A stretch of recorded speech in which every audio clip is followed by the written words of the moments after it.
Lauthan for inviting me here, and I want to thank all of you for taking time out of your busy days and evenings to come, especially in the cold weather.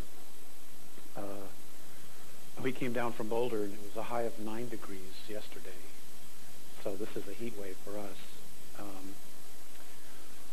I'm going to share a lot of information with you. I want you to write down your questions. I prefer the question and answer periods because, in the last 31 years I've been given so much information that unless somebody asks the question, it sometimes it just doesn't come up.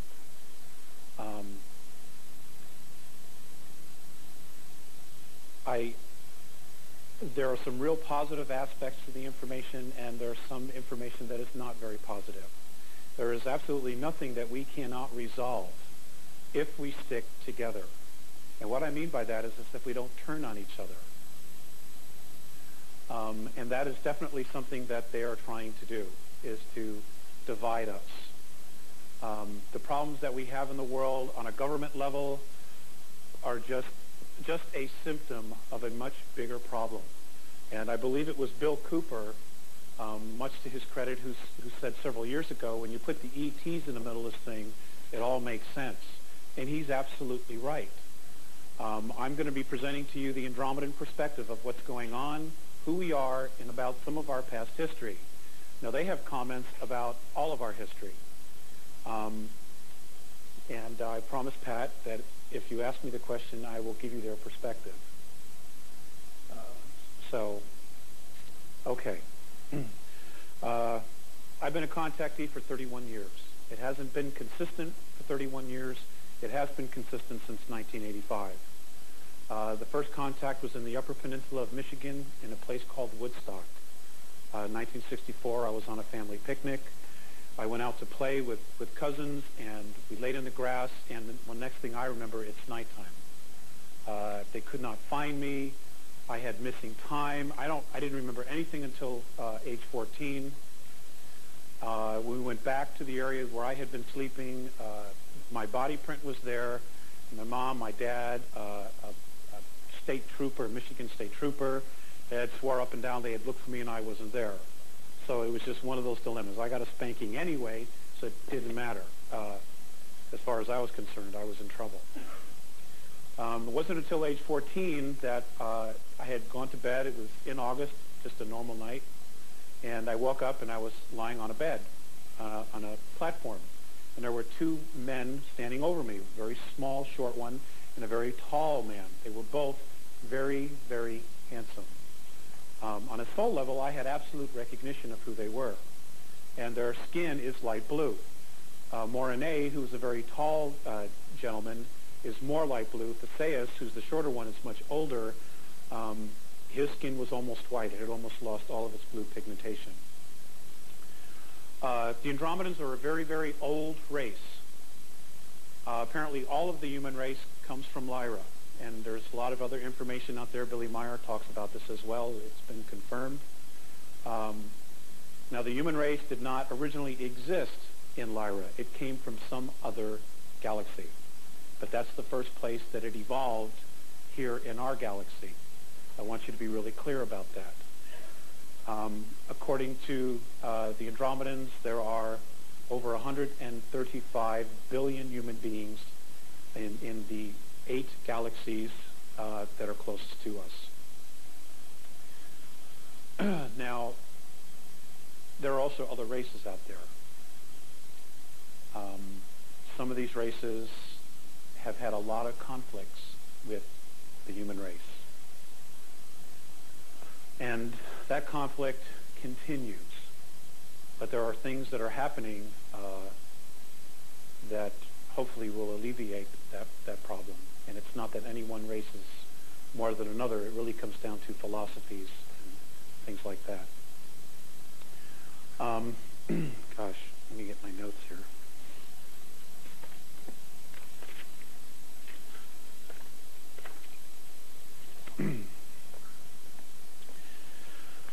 Okay. This is the hardest part, getting started.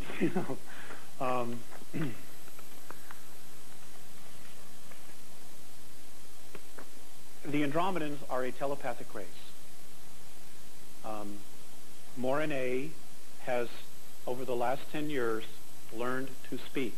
In other words, exercise his vocal cords. The newsletter that you have in front of you or under you or in your bag, the reason it's called Letters from Andromeda is the very first words Morine said to me when I went on board one particular time was, another letter. He couldn't say meeting, and apparently he had been trying to learn to say that word, but he couldn't learn it, but letter was easier for him to say, which is why, it's titled, and the books will be titled Letters from Andromeda. They really care deeply about what's going on. And a lot of it apparently has to do with who we are as souls and who we are genetically, and it also has to do with the future. The future that we will probably be in other physical forms when it occurs. Now, we're talking about the future between now and 357 years from now. Now, to us, some may say, well, that doesn't matter, I won't be here. But to other extraterrestrial races, they will be here. Many of them live an average of anywhere from 1,000 to 1,500 years. The Andromedan race live to an average of 2,007 years. Now, the years that I'm going to be giving you as far as a measure of time are linear. That's the only way I can give it to you. They do not look at time the same way we do. So just keep that in mind. They say that our universe, and I'm talking about everything that we know about and what we don't know about, is a 21 trillion year old holograph. It's a holograph. That's what they say.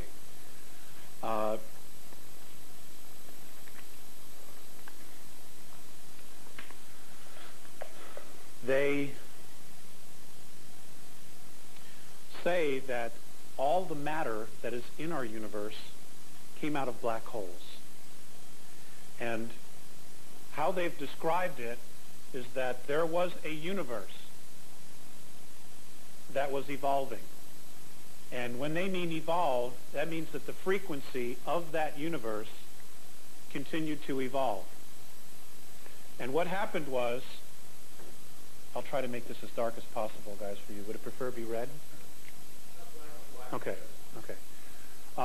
As this universe evolved, those energies or series of matter, pieces of matter, which include consciousness, that did not want to evolve because they were holding themselves back, they were full of fear, whatever their frequency was, started to gain weight.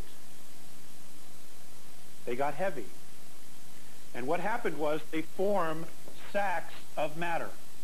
And as it gets heavier, these sacks continue to fill and get heavier.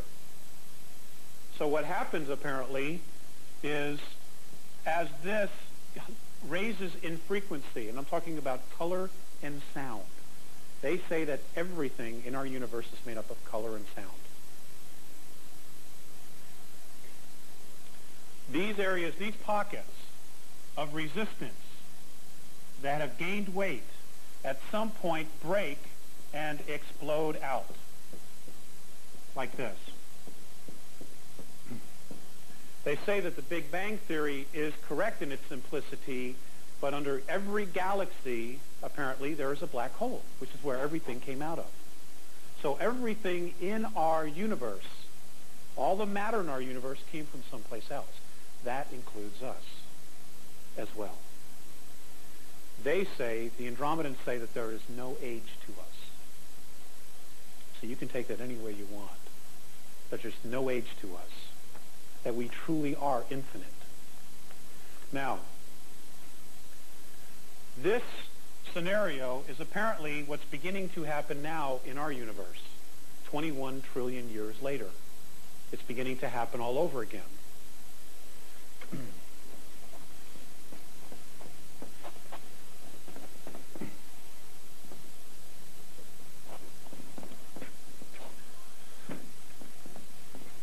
What's happening now is that according to Visayas and Mornay, on March 23rd of 1994, a color and sound frequency started emanating from all the black holes in the known universe. Now, in their science, and as far as they can go back in time and check, this is the first time anything's ever come out of a black hole. And what this energy, this frequency is doing, it is creating a holographic impression over all of the dimensional levels in our known universe now, of which they say there are 11 creational densities. 11. This holograph is now a 12th.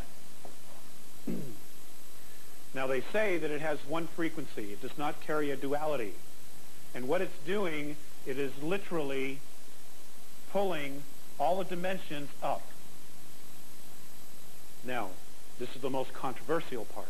They say that by December of 2013, third density, as we know it, as we know ourselves here, will cease to exist.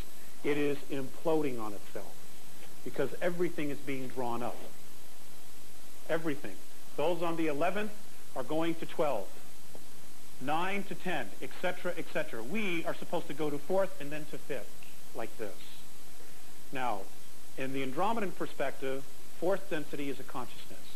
It is where an entire race is telepathic with each other. They are aware of each other. They feel each other. They know each other. They are one mind. Separate, but still one. 5th density is where we're light. We literally are what we would consider on this density light. They say this is going to happen no later than 2013 based on their science. Now, do I know if it's right? I will know when you know. Okay? But they haven't been wrong yet, with the exception of one thing, and that was about Bill Clinton. But we were all wrong about Bill Clinton. Okay, so what's happening now? This frequency, there are individual consciousnesses that have appeared in this density, this 12th density, this holograph. And apparently they're like nothing that's ever been seen before. They don't know who they are, what they are, or even how to describe them. But apparently they have the ability, these beings up here, to look straight down and see everything that's going on. They can look right through dimensions. That's all I know about that. Now, why is this happening? Excuse me, regress here for a second. Now, while this is happening, what's happening again is sacs are forming. People are starting to gain weight.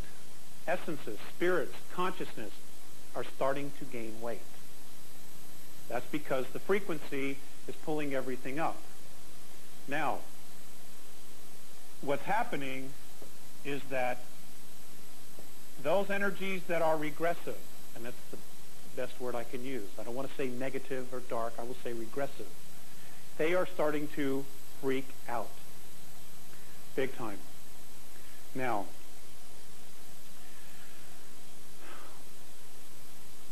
according to the Andromedans, every single one of us on this planet Earth and in 21 other star systems, okay, so we have Earth and 21 other systems in our galaxy. I'm not talking the universe, I'm talking about our galaxy,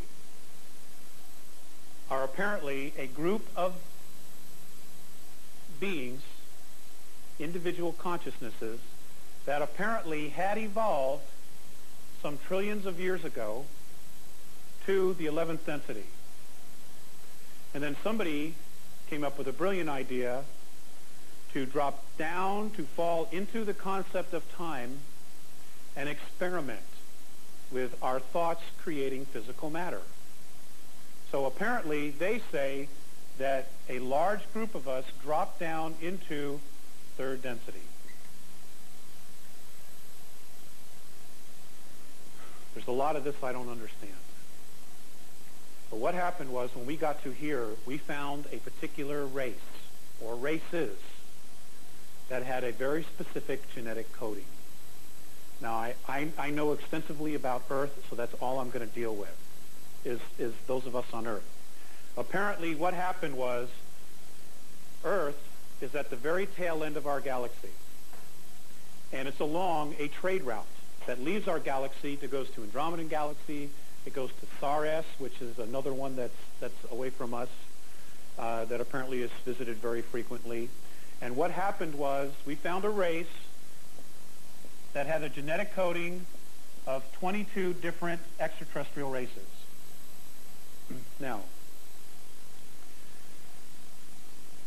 all life on this planet was brought here by traders. We're talking about extraterrestrial traders now. Explorers, miners, just those out for a joyride. There are all different scenarios, but all life was brought here. And originally, apparently, our Earth was in a different orbit. It was closer to Mars, and it was nothing but ice then. Now, what happened was the Alpha Draconans, which are a reptilian race, they are the reptilian race. And we're going to get to that as far as the hierarchy. This reptilian race are master geneticists. They just create life. They tinker with life, and all of these life forms, in their perspective, are a natural resource. Now, this is important. Okay? They look at these life forms that they've created, that they've altered, as a natural resource. Does everybody follow that? Okay. Now, apparently, they brought the primate race. They created the primate race. And it first was on Mars, and then it was brought to Earth. And this is the primate race. Now, the primate race was then tinkered with by many other different races. 21 other races, which brings it to the 22 different extraterrestrial races. Now, I know there's a lot of other conflicting information out there. Some say it was 9, some say it was 12, some say it was 11. I don't know. I'm just here to offer this, their perspective. Out of these 22 races that tinkered with this primate race, it eventually became Homo sapiens sapien, which is who we are on a physical level. Yes, we did used to have 12 strands of DNA. Yes, 10 were taken out. Those 10 apparently were taken out by a group from Orion. And the reason they were taken out, it was to control us and to hold us back. Now, why would they want to hold us back? The reason they wanted to hold us back is because of this. Somehow, some way, they found out who we were on a soul level. According to the Andromedans, we are a group of energies that they know of as the Patal. And the reason they use this word, and this is, by the way, a draconian word, is because of legends that the Draconians themselves have about warring with a group, with a race that was creating form, human form, life forms that were opposed to their philosophy. Now, the Patal apparently were creating life forms so that they could evolve on their own. Free expression, free expression, free expression. The Draconians, on the other hand, created another race, were creating races to be a natural resource for their pleasure. So you have two very different philosophies here. Well, how they found out who we were, apparently, was our extremes in emotions.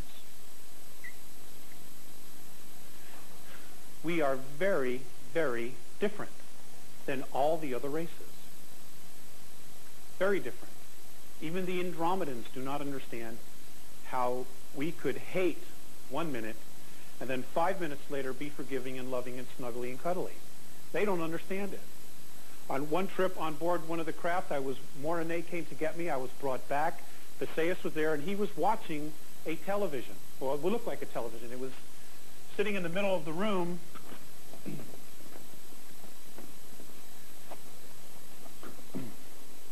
When I walked in, there was a room just floating, a screen just floating in the middle of the room.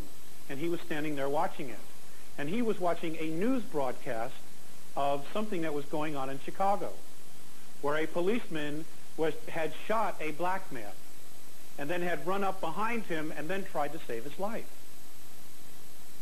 And Faceas just didn't have a clue why the policeman would try to take his life and then immediately rush to his aid and try to save him. And I couldn't explain it to him. Because I don't understand. I really don't know.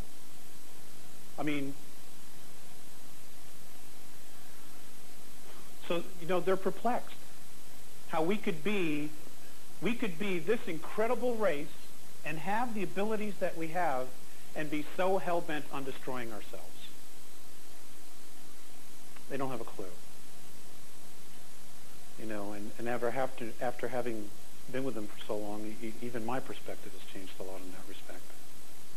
None of it makes sense to me anymore.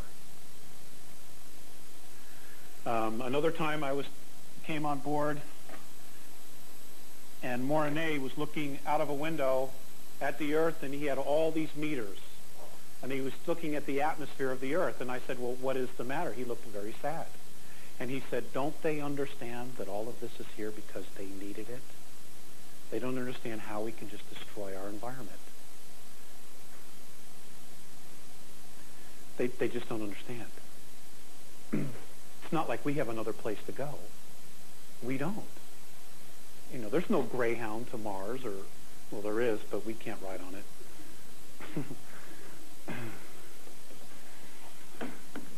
All right. I'm skipping around a little bit because I don't really know where to go with this.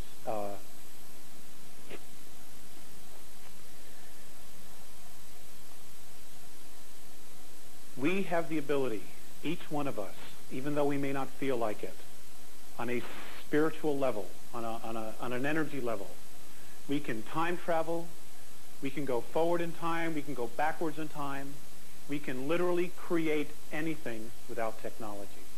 And the reason we can do that is because of our mind, because of who we are. It's because of our extremes of emotions. And according to the Andromedans, the male energy, the male portion of ourselves is the idea. It brings the thought in. It is the feminine part, the emotional part of us, that literally pulls it to us, that makes it manifest in physicality. Now, Pat and I were talking earlier, and third density is incredibly dense. A lot of extraterrestrial races don't like to hang out here because it's so dense. And the best example I can give you is that if you were to take your hand and run it through a puddle of water or a bathtub full of water like this, you would have some resistance, but you could move it through. Okay? You can move your hand through the water.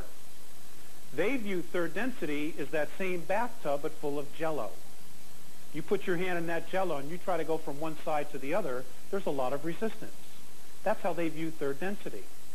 And they say that proof of how awesome we really are is because of the fact that we can literally create this third density. As slow as it is, as dense as it is, our intent can literally create anything here. They can't do that without technology. They can't do it without technology. This world that we live on, according to Faceas and Mornay, each one of us helped to create.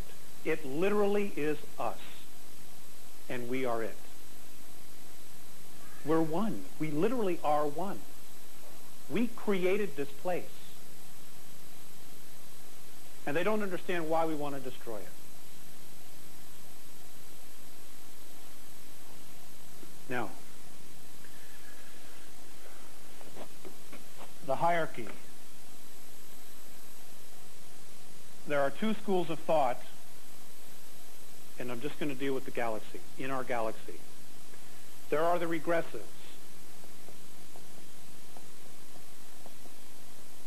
Okay? And I'm going to try not to repeat myself, but the regressives are races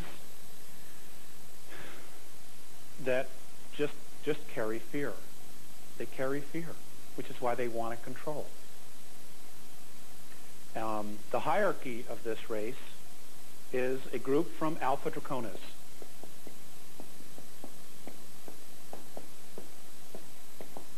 According to the Andromedans, they have no idea where this race came from. Their teachings, their history, and what they've learned from other dimensional races is that somebody brought the Draconians to this universe and dumped them here. And they took them to Alpha Draconis because this was the place they had the highest chances of survival, the highest probability of survival. And according to the Andromedans, the Alpha Draconians have had space travel for 4 billion years. They're an incredible race. They're an incredible race. They've achieved great things. But they're bullies. They're jerks. And that's a judgment. And I'm taking that judgment myself. That's my judgment based on what I know about them. They don't like human beings. In their history, in their teachings, the Andromedans say that they were taught that this universe was here for them, that they were left here and told it was theirs to rule. But when they started traveling, they ran across other races. And they were able to conquer many of those races. And how they've conquered those races was through genetic altering. Now, our government, the United States government, the world government, the New World Order, whatever you want to call it, wants to implant everybody. In the Andromedan perspective, that means ownership. Extraterrestrials, they can't be bothered with that stuff. Those are toys. That's not permanent. You can always lose the hand. It can always burn out. You could always die. Okay? But in extraterrestrials, they don't value gold or silver. They value genetics. So what they do is they will come in, conquer a race, and genetically alter it. And from that moment on, that race is genetically altered.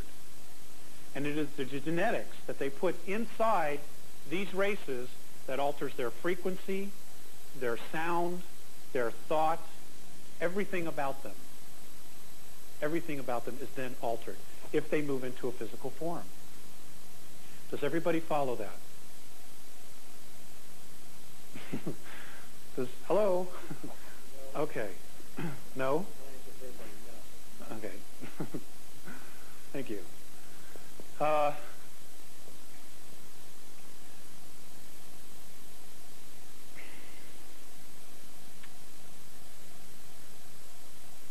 Gosh, I don't even know how to give you an example.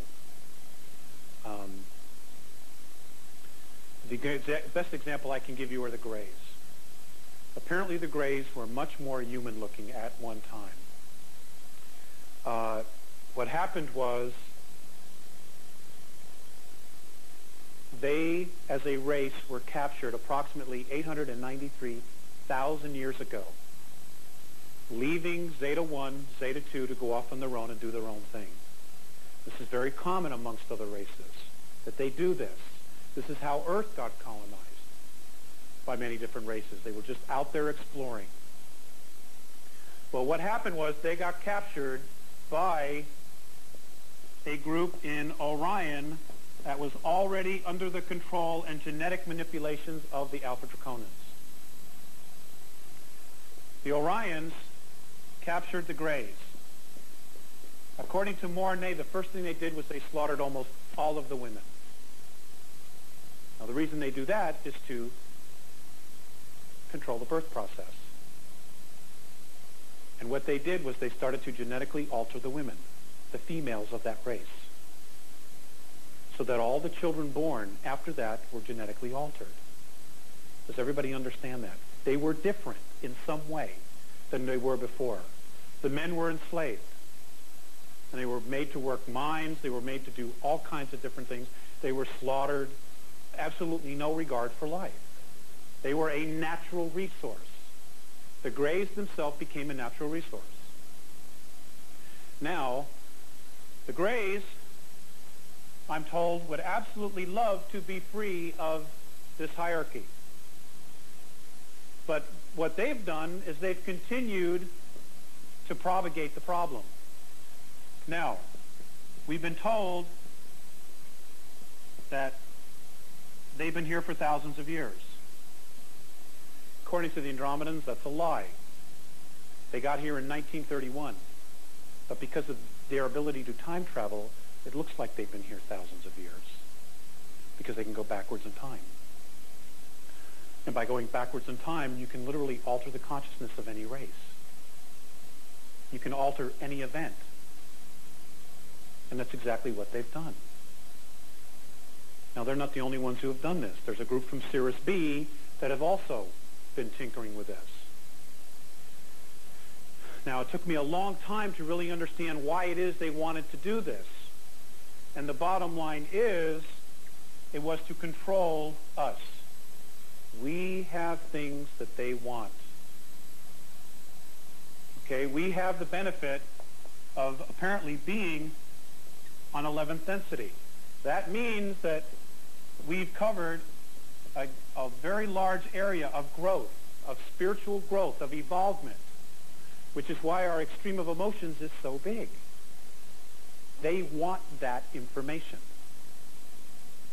Not only that, but now with the new frequency that's coming in and third density beginning to implode on itself, the Greys are in fact trying to save their race.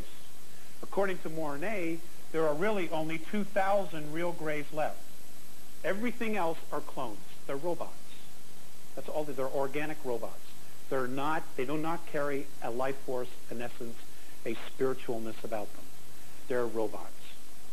And folks, we're talking about technology thousands of years ahead of where we are now.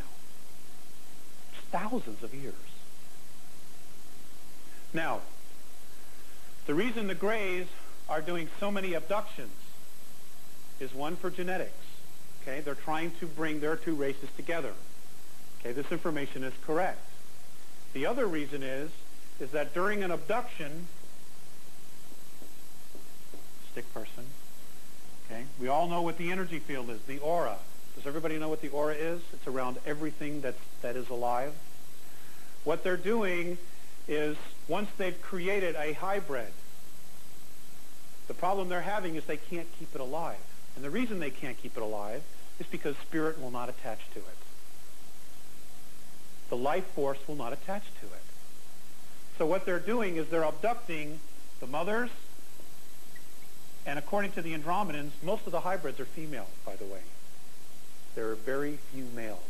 They're mostly female, because that's how you propagate the race.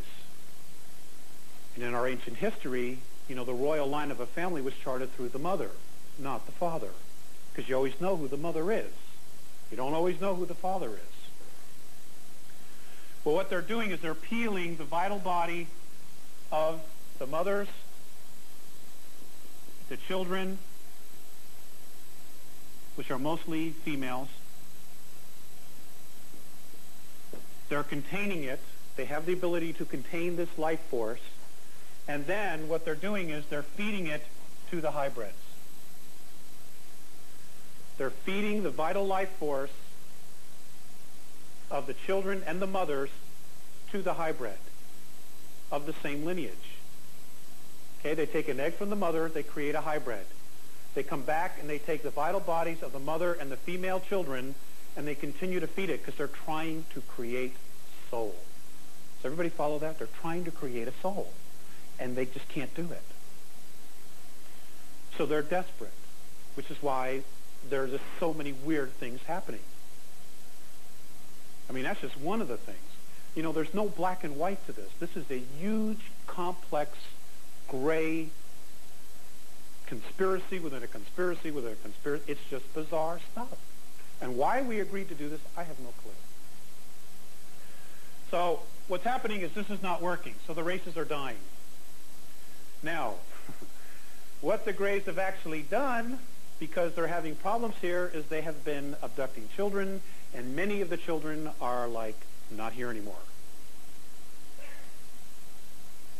This is why children are disappearing all over the world.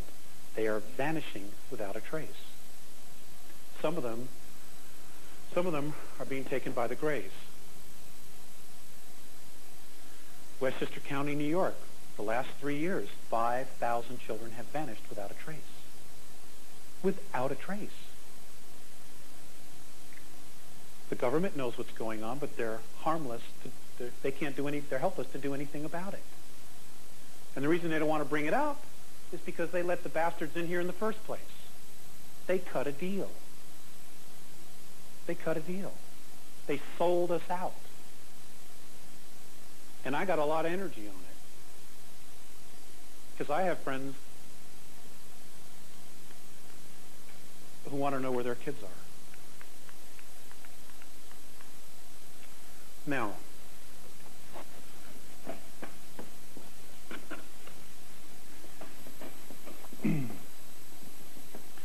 this is just one scenario.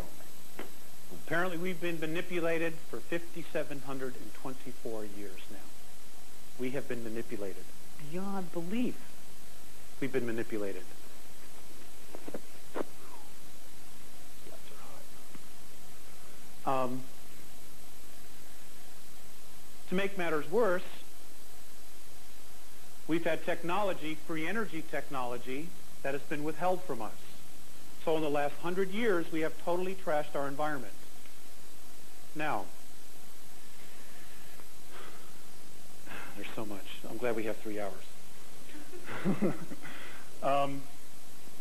Okay, we'll look at the positives. There are so many that really want to help. But if those of you who are Trekkies, you know the number one rule. You do not intervene with an evolving race unless you're asked. That happens to be a reality. They will not directly intervene, or they're not supposed to, unless they are specifically asked. Now, those people who are contactees, they have a lineage, a reincarnational lineage that leads back to many of these positive races, which is why it is not considered intervention. Does everybody follow? Now, in our galaxy, there are many different councils. And I don't know everything about all those other councils, but I do know about the Andromedan Council. And the Andromedan Council is a group of beings from 139 different races, star systems, that come together and discuss what's going on. It's like a galactic United Nations, except it's not a political body. They literally get together and they discuss what's going on. Now, what they've really recently been discussing has been the tyranny that's in our future, 350 years from now, because that affects everybody. So apparently what they have done through time travel is they've been able to figure out where the significant shift in energy occurred that causes the tyranny 357 years into our future. And they've traced it back to our solar system. And in our solar system, they've been able to break it down, and they've traced it back to Earth, the Moon, and Mars. Those 3 places. Okay? Now, the very first meeting the Andromedan Council had was to whether or not to directly intervene with what was going on here. Now, according to Morane, there were only 78 systems that met for the first time. Of the 78, just short of half decided they wanted nothing to do with us at all, regardless of the problems we had and the intervention. And I think it's really important that you know why they did this. Now, we're talking about, ladies and gentlemen, star systems that are hundreds of millions of light years away from us. Even some who have never even met us, have never met any of you. But they just know the vibration of the planet, because the vibration of the planet is a reflection of the vibration of the beings on it. These were their reasons for not wanting to do anything to help us. Number one, they don't respect themselves, they don't respect each other, and they don't respect their home. What is their value? Now, they're talking about us.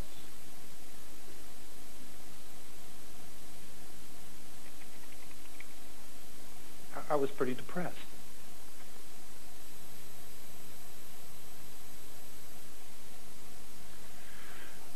Fortunately,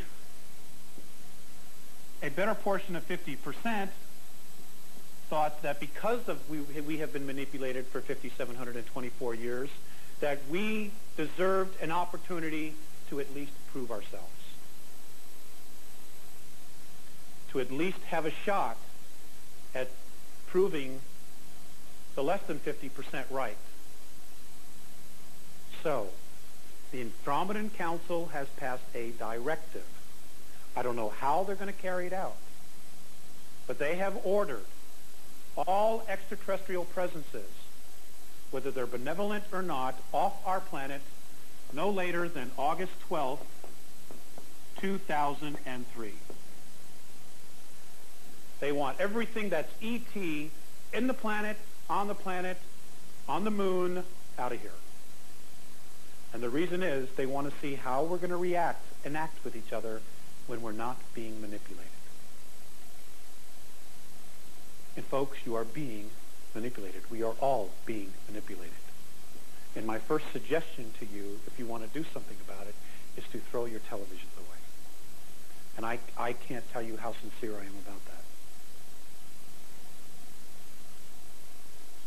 Because they're teaching you what to think and not how to think. And the minute you give that up, you become a robot. You become sheeple. We become sheeple. And I know it's going to be tough. It's going to be really hard. Now, this is going to be very interesting, and I'll tell you why. Inside our planets, living 100 to 200 miles beneath our surface, are 1,837 reptilians. This number has gone up.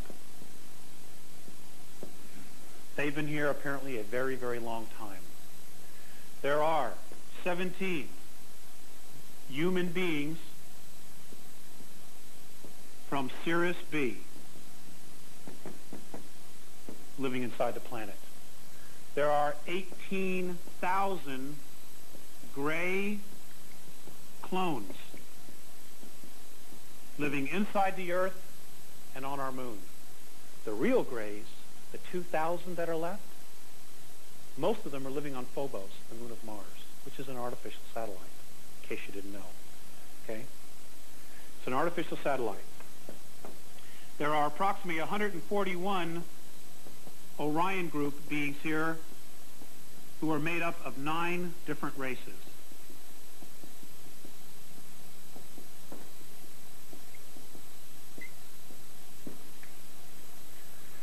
Okay, so we got a lot of bad boys here that have technology thousands and thousands and thousands of years ahead of us.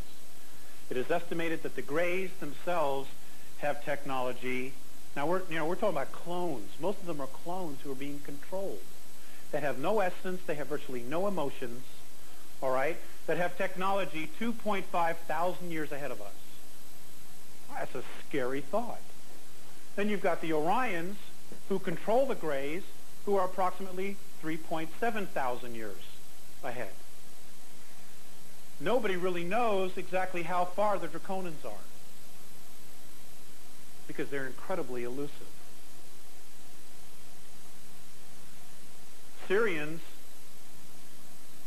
group, the Syrians are apparently 932 years ahead of us. Now, how many of you have heard of the Montauk technology? Okay, it's time travel, opening up, like Stargate, opening up time warps. Apparently, that technology was given to us, to our government, by this group from Sirius B. Apparently, we were not supposed to have it, and it was supposed to be another 150 years before we would have developed this technology ourselves. So what they did was they purposely gave us this technology knowing we would abuse it. Knowing it. Now, I cannot tell you what the mindset was of those Terrans, those of us who were here that got this technology and started doing all of this weird stuff with it. But I can tell you that within the last 6 weeks, Morane has told me that they have found a small human colony on a planet in a star system, in a solar system, in Altar. Altar, it's a constellation called Altar. They have found a human population there from Earth that has children with it. It's a military, and they have enslaved the beings of that planet. Now, Montauk only works if you have exact coordinates. That means somebody gave them those coordinates. And they are really upset about what's happened with that. That's just one of the problems.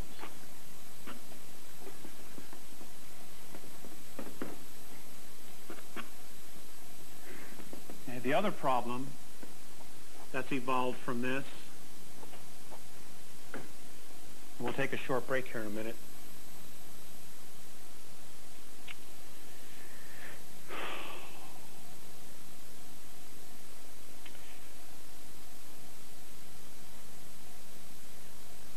Involves the human extraterrestrial races that are benevolent. Now, many of the races are really pure. In other words, the Pleiadians mate with Pleiadians. Sirius A mates with Sirius A, the individual races. Well, apparently what's happened is that there's been so much interbreeding amongst these particular races, these human races, that they are now beginning to anticipate breakdowns in the genetic coding. The Pleiadians apparently are going to start experiencing this in the next 172 linear Earth years, where they're actually, for the first time in hundreds of thousands of years, going to see deformities at birth. The Andromedans anticipate this problem themselves in 757 years. I don't know about the Sirius A's. Now, there's only one race that can help give them a genetic boost so that this breakdown does not occur. They say it's us. It's our genetics. And they would want to make a proposal to borrow some of our genetics to help them, but they can't. One, they can't come near us now because of our vibration. Two, they can't use our genetics because of the vibration that it carries of fear. That's not an emotion they know. The first time I went on an Andromedan mothership, and I've been meeting with Visayas and Mornay for almost 2.5 years before they actually took me to one of their huge motherships. The first time I walked onto it, there were a bunch of children there. And the minute they saw me, they started to run away. And it wasn't me, but they knew that I was from Earth. We have a very bad reputation because we are the only race in our galaxy. I'm going to say this really carefully. We are the only race in our galaxy that kills itself, that kills each other, that turns on itself. We're the only ones. We are the only race that allows its race to live in abject poverty. We are the only ones that allow members of our race to starve. We are the only ones to allow our race to be homeless. And we are the only race that would sell their own race into slavery. They have a serious problem with that.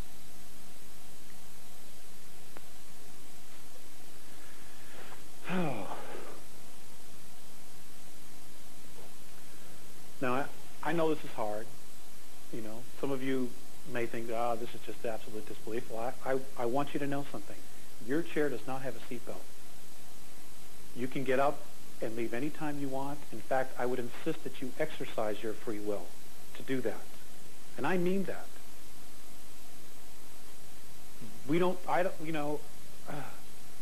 This is the part I don't like. You know, I don't like the reflection that they give me about us. I mean, I have enough trouble, you know, with our own day-to-day life, making sure the cars work and all, paying the phone bill and all this other stuff, you know. And it's not that they're judging, they just don't understand why we do it. You know, and if anybody's got an answer for it, you know, I'm open. Yes, we've been manipulated with belief systems. But why do we believe these belief systems?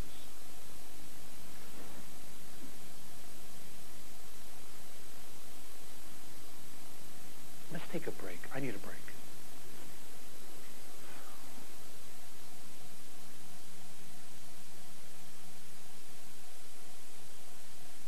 We have liftoff. Okay.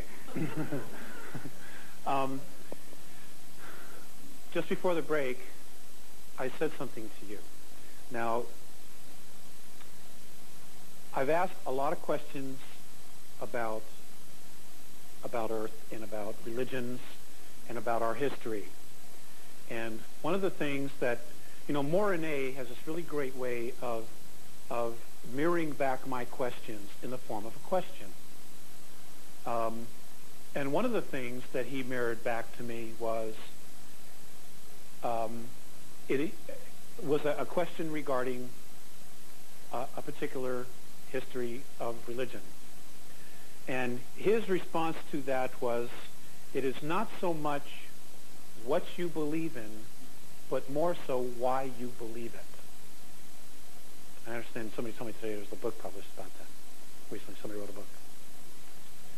And, I've had to look at that, and I've had to go back and look at all the belief systems that I have and why I have them. Are they really mine, or is it something that I've been fed that I believe is true, and I am basing my perceptions based on the idea that maybe they are true or maybe they're not true?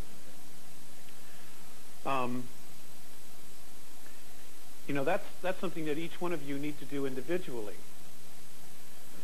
Another time, I was feeling really bummed.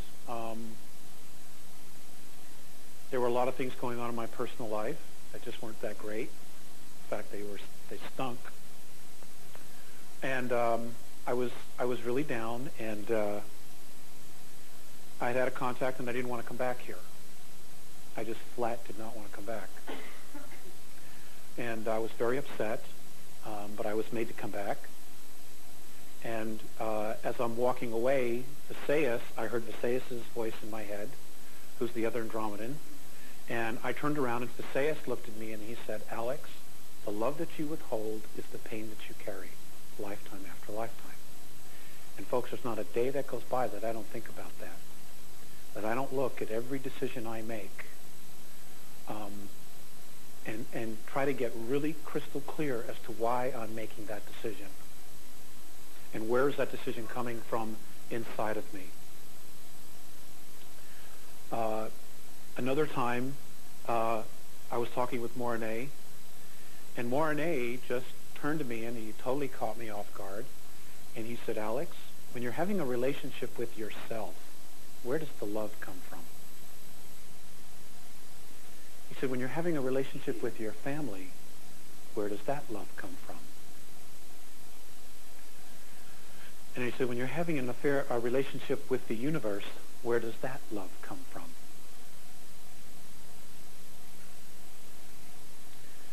And, the obvious answer is, well, it comes from me. That's exactly what I said to him. And he turned away, and he stopped, and he looked back, and he said, "Well, then why do you believe that you have a shortage of love in your life?" And again, it all goes back to belief systems. If they're right, we created all of this to watch how our thoughts can create matter. So, in essence, everything is a belief system. If the universe, now we call it a universe, the Andromedans call our universe consciousness. Okay? Now they say that consciousness is the space that you create in which to evolve. So in other words, to continue to evolve or to do what we needed to do, we had to create the space in order to do it. And that is physicality. Now, ladies and gentlemen, on every dimension, whether it's third, fourth, fifth, sixth, seventh, all the way up to 12th, there is a physicality on each one of those dimensions. Okay, fifth density is not where they're just whispering like clouds. Okay, it is not like that. There is a genuine physicality to it. It's a lot different than what we have here, what we've created here. But nonetheless, it is a physicality. And it's the same for 6th and 7th, as I'm told.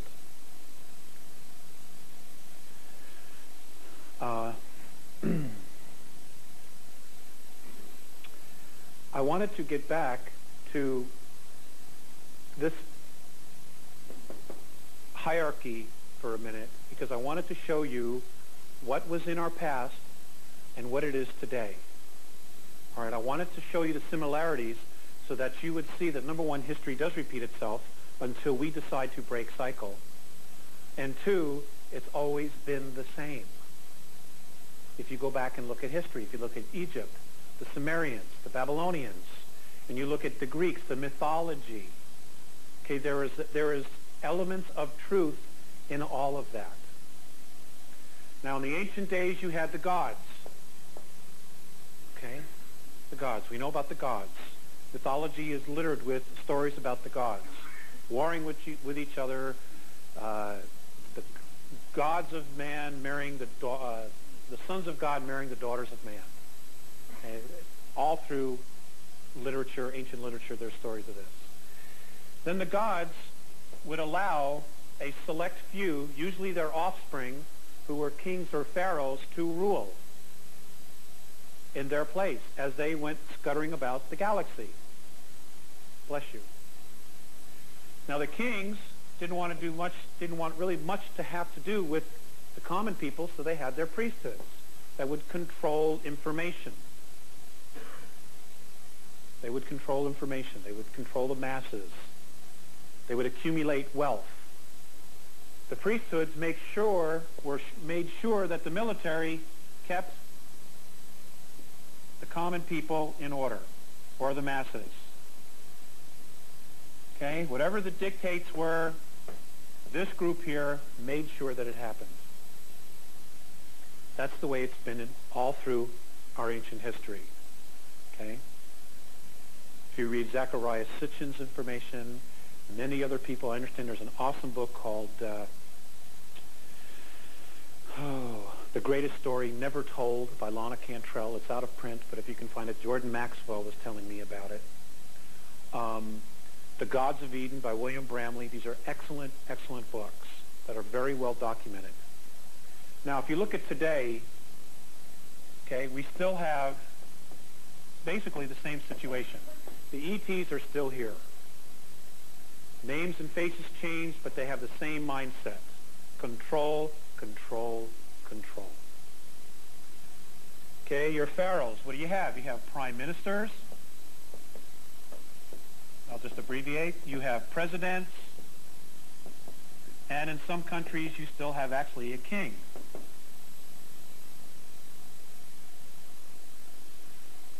Priesthoods. Well, we do have religions.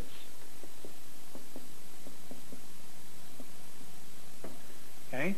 We also have bankers. Okay? We have bankers. Those of you who have done any research on Nazi Germany, there's a wealth of information regarding secret societies and the power that these societies have because of money, and how virtually every country on the planet is bankrupt, and how a small group of men who represent a priesthood, secret societies, control everything. They are doing the bidding, I want you to be really clear on this, they are apparently doing the bidding of these guys, because the whole point of all of this coming down on our planet is to take away from us self-rule and free will. Let's make things so bad on this planet that the masses are begging to be saved. And then let's have somebody come in and save them. And according to the Andromedas, if you do not accept self-responsibility and you allow somebody to come in and save you, you do not permanently evolve. And I'm not here to buck anybody else's belief systems. I'm just sharing with you what they've said. Sir, do you need some water?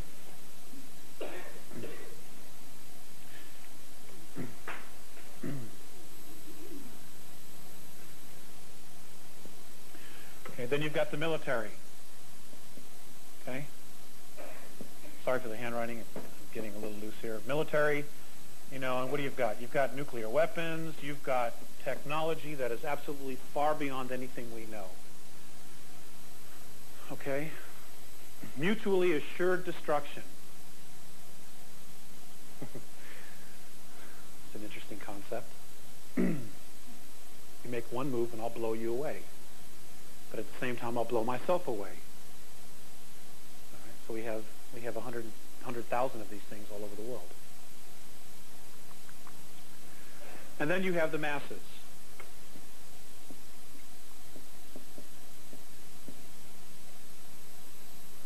So as you can see, it's very much the same. Nothing's really changed. Except now, we have ways to destroy ourselves, where here, we didn't have to. The gods were more than happy to do that. Okay? They could control pole shifts. They could move our planet's orbit. I mean, this technology exists. The Draconians can literally create a solar system using their starships.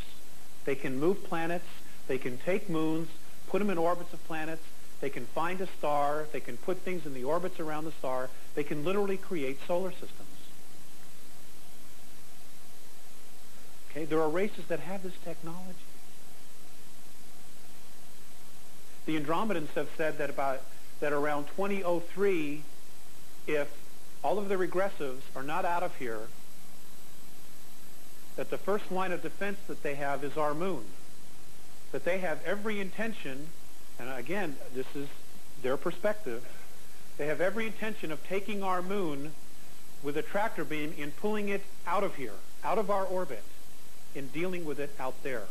Because if they deal with it too close to us, it could in fact destroy the Earth, or at least cause a polar shift, which would destroy all life, and nobody would have gained anything.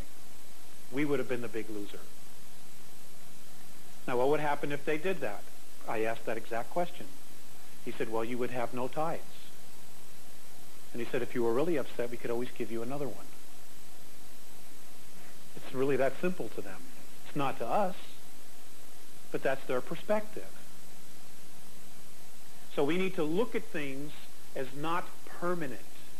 We need to open up our perspectives to the idea that there is a lot more going on and there's a lot more we need to learn. Not only about the world or about our solar system, but about ourselves. Now, the Andromedans say that there are 100 trillion galaxies in the known universe.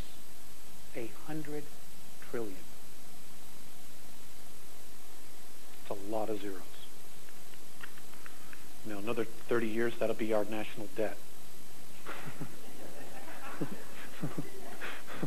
That's really not a laughing matter.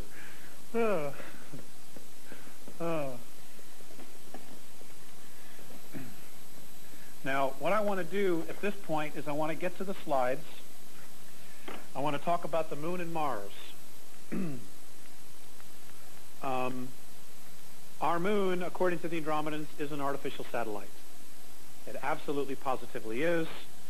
I will tell you this quite honestly. There are a lot of people doing some great work. 2 years ago, I sat in a hotel room with Richard Hoagland, and I said, Richard, why don't you just tell people that the moon's an artificial satellite? His response was, I'm not ready. So he knows. Why he's withholding, I don't know. He's doing great work, but I'm telling you he's withholding. And I'm telling you from my own personal experience. Okay? I'm not withholding.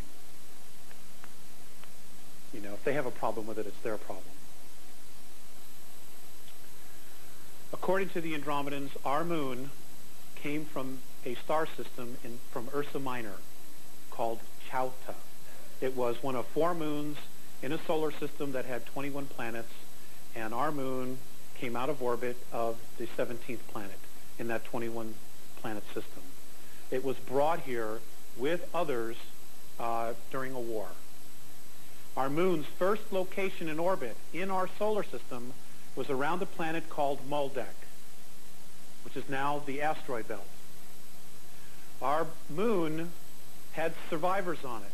It had apparently 9 huge domed cities on it. 9. Key word here, 9. It had water, had plant life, it had a lot of different things on it. Even had huge caverns underneath that continue to sustain life and do today as we speak. Okay? Except now there are a lot of human beings on the moon, and we're going to talk about that. Now, what happened was, apparently, our moon, when it was in the orbit of Maldek, had two moons. One is the moon that we know of, called lunar. This one here is what we know as Phobos. Both of these moons were around Maldek. One group went to Mars. Our moon, which apparently its ability to travel was disabled. I don't know the whole story on that. And what happened was the beings that were on it are what we know as the Aryans,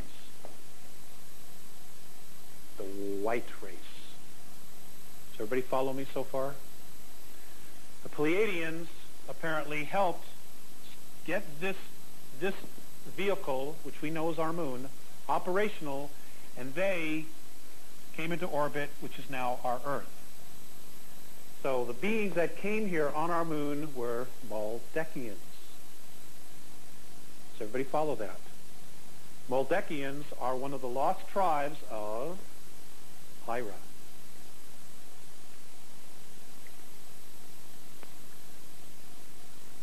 That is who's living underground underneath Tibet. That is who's living underground under Tibet. They're Maldekians.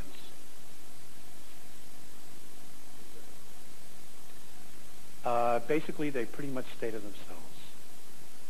You leave me alone, I'll leave you alone. That's kind of where it is. They have nowhere else to go. There's enough bad guys here to, but they're basically just doing nothing. Now, all you got to do is research the Tibetan information, and, they admit through their ancient literature about who's underneath there. Now, our moon now is colonized. I am told by Mornay that there is a working population, a full-time working population on our moon of 35,000 people. And they are all Aryans by birth. I'll let you figure that out yourself.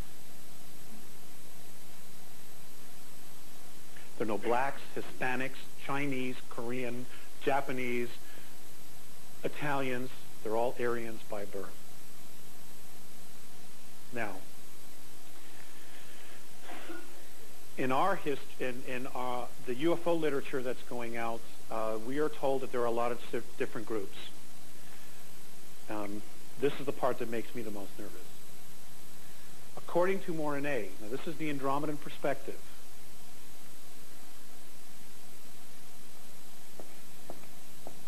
Inside what we call the National Security Agency is a group called the Black Monks.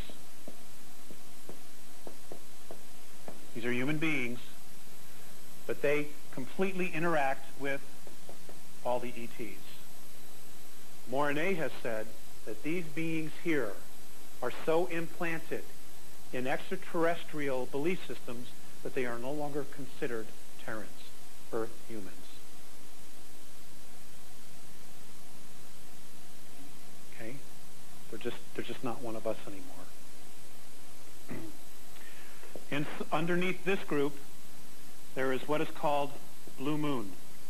Now, I understand that this changes all the time, but this group here primarily deals with the lunar bases. Now, this is not just U.S., okay? This is Russian, British, French beings, human beings from these different countries here.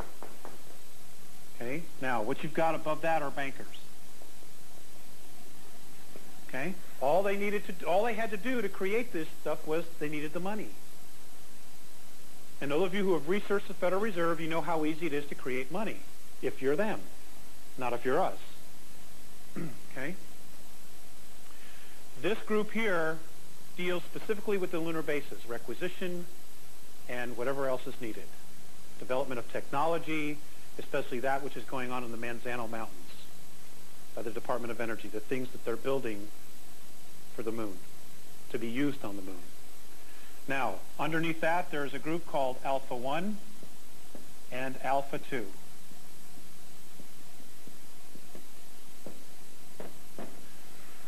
I'm not real clear so much about what Alpha 1 does. My understanding is that these people here, whoever they are, and this we're talking about something global now. Okay, this is part of the global government, that Alpha 1 has to do with materials. Gathering the materials, making sure that the herd, as Pat likes to say, that the herd doesn't get spooked. That's us.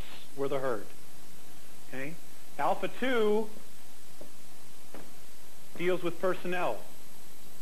It was their job to make sure that the 35,000 that went to the moon were the kind of people they wanted, had the belief system they wanted. Okay? Their job also was to make sure that the colonists that went to Mars were the kind of people that they wanted, even if they didn't want to go. According to Morine, Alpha 2 is MJ12. So what we think is the top of the ladder is actually the bottom of the ladder. That's what he says. I have no way to verify this, but I'm sharing it nonetheless.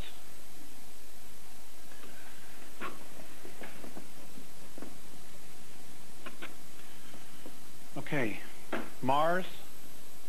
Our moon does have an atmosphere. There's a lot of really weird things about it, and we'll talk about it when I show the slides. A couple things about Mars I want to share with you, and that is that according to the Andromedans, Mars is 3 times the size they tell us it is. We are told in literature that it's 4,200 miles circumference. According to the Andromedans, it's 11,421 miles. It's 3 times what they tell us it is.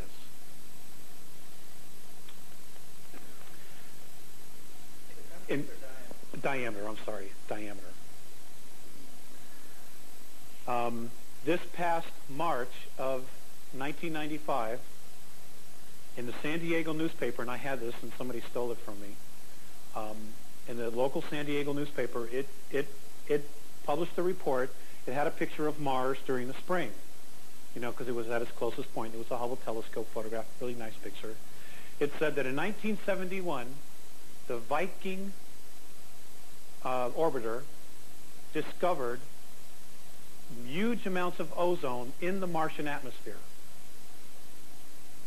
Now, how many books do you know of that have told you that there is ozone in the Martian atmosphere? 0. 0. It was a controlled leak. 2, we're told that the atmosphere is primarily carbon dioxide. Well, how did Mars get the gas of carbon dioxide when it's supposedly totally devoid of plant life? And always has been. How? You go back to the books. When they see the pole cap of Mars melt during the spring when it's at its closest point towards the sun, how is it that the history books or the science books tells us that the highest temperature Mars gets is 141 degrees below 0? And that the polar cap of Mars is in fact H2O. It's water. Now, somebody please tell me, because I don't get this. How does water melt at 141 degrees below 0? I'm open. I'm open to the answer. According to the Andromedans, the average temperature around the equator of Mars is 59 degrees.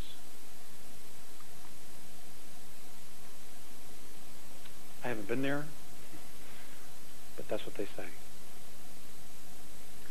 In 1979, NASA admitted seeing clouds going over Olympus Mons, allegedly the largest volcano in our solar system. Olympus Mons is 72,000 feet. Folks, that's a hell of an atmosphere if you got clouds going over a mountain at 72,000 feet. That's an awesome atmosphere. It's nothing like what we've been told. So I'm going to say this for the record, and I'll probably get in trouble. They're full of shit.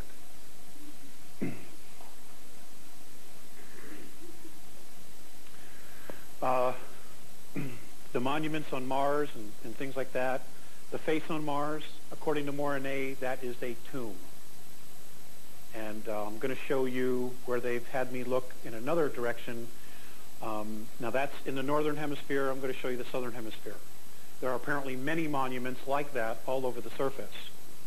Now, they've also said that in our solar system, if you look at all the planets, and some of them we can't see the surface yet, but at 19.5 degrees, and I know Richard talks about this, Richard Hoagland, 19 degrees north and 19.5 degrees south, there are monuments on every single one of the planets in our solar system. And the reason for them being there is that it causes a frequency, a magnetic frequency of these planets which aligns them all together. And what it does is it apparently causes a sound. It creates a sound. Now we're talking about even on Jupiter. It creates a sound. Now what this sound does, what this frequency does, is it polarizes our solar system.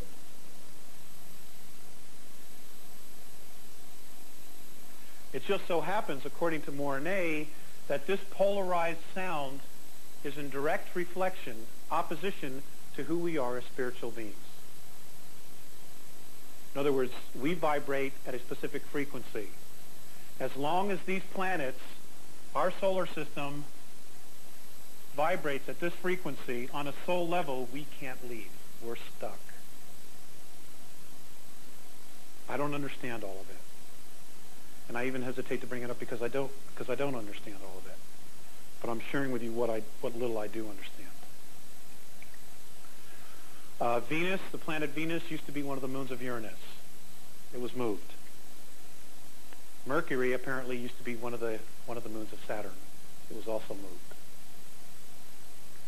What the big plan is, what the big design was, why they did it, I don't know. When I asked about the Earth, they had mentioned that the Earth was in a different orbit, that it was ice. When I asked who moved it, Mornay's response was, that's something the Pleiadians will have to answer. And that's the only answer he gave me. Now, the P's aren't bad, but they're not telling everything either. You know, they've been involved in our solar system for a long, long time. And they've made incredible strides. You know, and I think, and I was told the only reason that the Andromedans themselves and the Council is even involved in this is because the Pleiadians went to them. Because the Pleiadians took it upon themselves that what happened was our solar system went through a war, was involved in a skirmish, a war, 117,000 years ago. And part of it was caused by the Pleiadians. Well, what happened was they just kind of like hightailed out of here.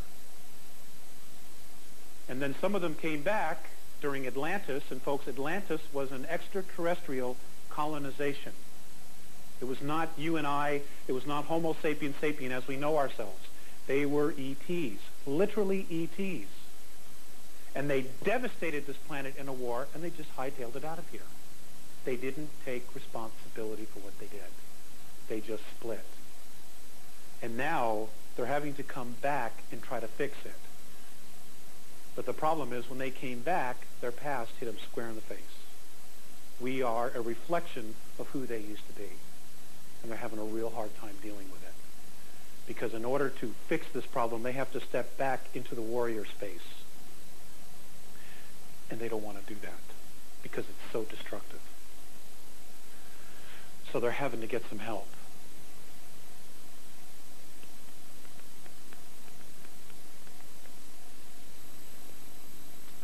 Let's see what else.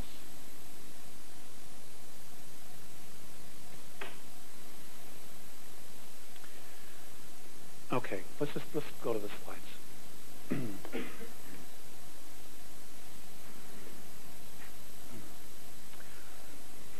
Okay, I think we're all set here. I think we just need to turn off the lights and we can get started on this. They have a camera that, and I'll use myself as an example, they will take a picture of me. Now they have a way of taking the film and separating it. And the picture that they take of me right this minute, here we go. Okay, the picture that they take of me now is myself now all the way back to conception. Now, let's say I had a liver problem. They could take this camera and separate it, and they can go back to the time where my body, my liver, was the strongest. It vibrated at the highest degree of frequency. It was at its most healing, healthiest point. What they do is they take that frequency, which is me now, they overlap it, and they project it holographically over my diseased liver. And within minutes, my liver's healed. Now, they do this with holographs, with holographic technology. And it literally is me healing myself with the help of this camera. Okay? We have the same capabilities if we use our mind. The key here is to open it up to the idea of everything that we record in our mind is in fact recorded holographically. Every single thought you have is recorded holographically. So when you're in your meditations and you're trying to create something or manifest something in your life, don't look at it in three-dimensional. Move around it. Go around it. Go behind it. Go above it. Go beneath it. Train your mind. Train your subconscious to allow you to see it for what it really is, as being holographic. They say we have this ability to do it. You know, but they need technology to do it, but we don't. Because we have the benefit of having been at 11th density. You know, again, I don't know. Okay. Thanks, honey. Okay, I think we're officially ready now.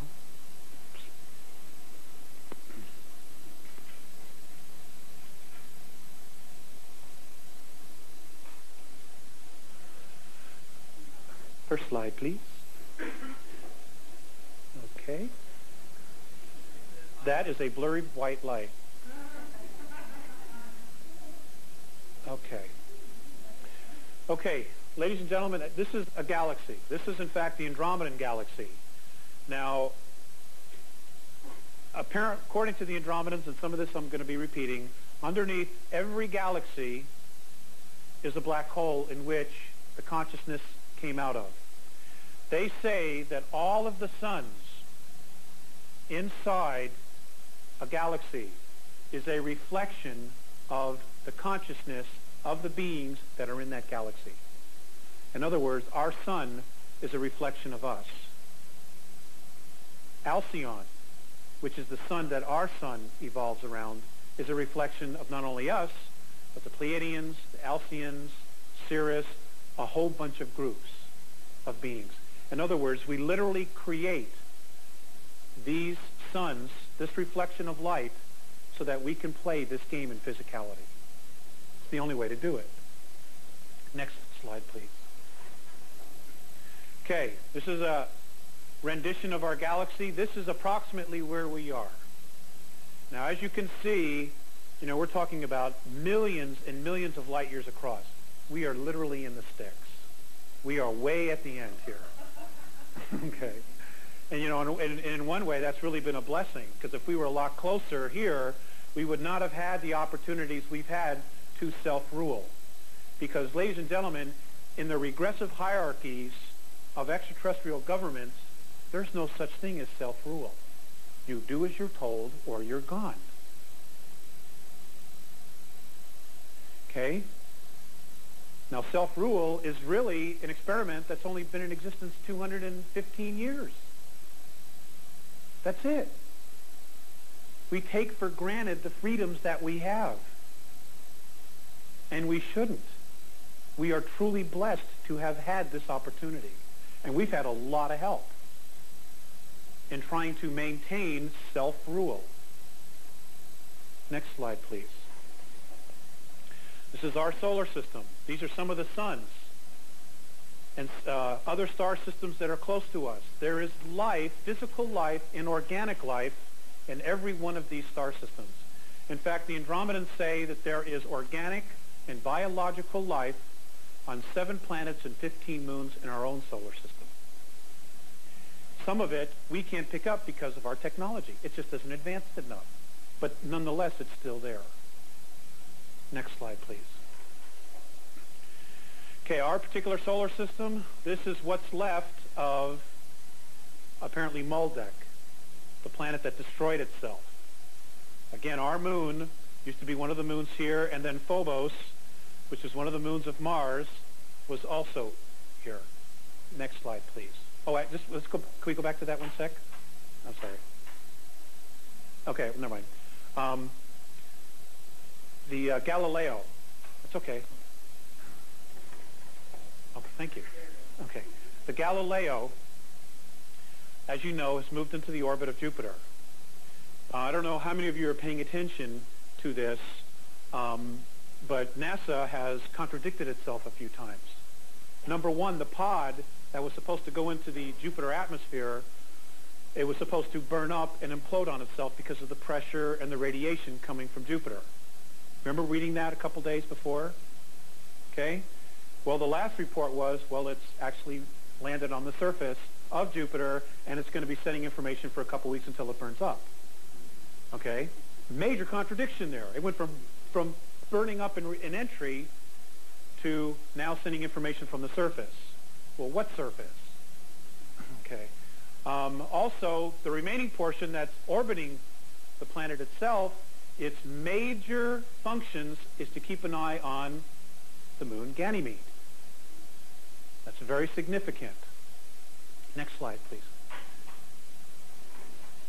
Okay, this is the typical picture we see of our Earth. Okay, we are truly blessed to have a planet like this. And we are, each of us, truly blessed to have the ability to create such a place as this.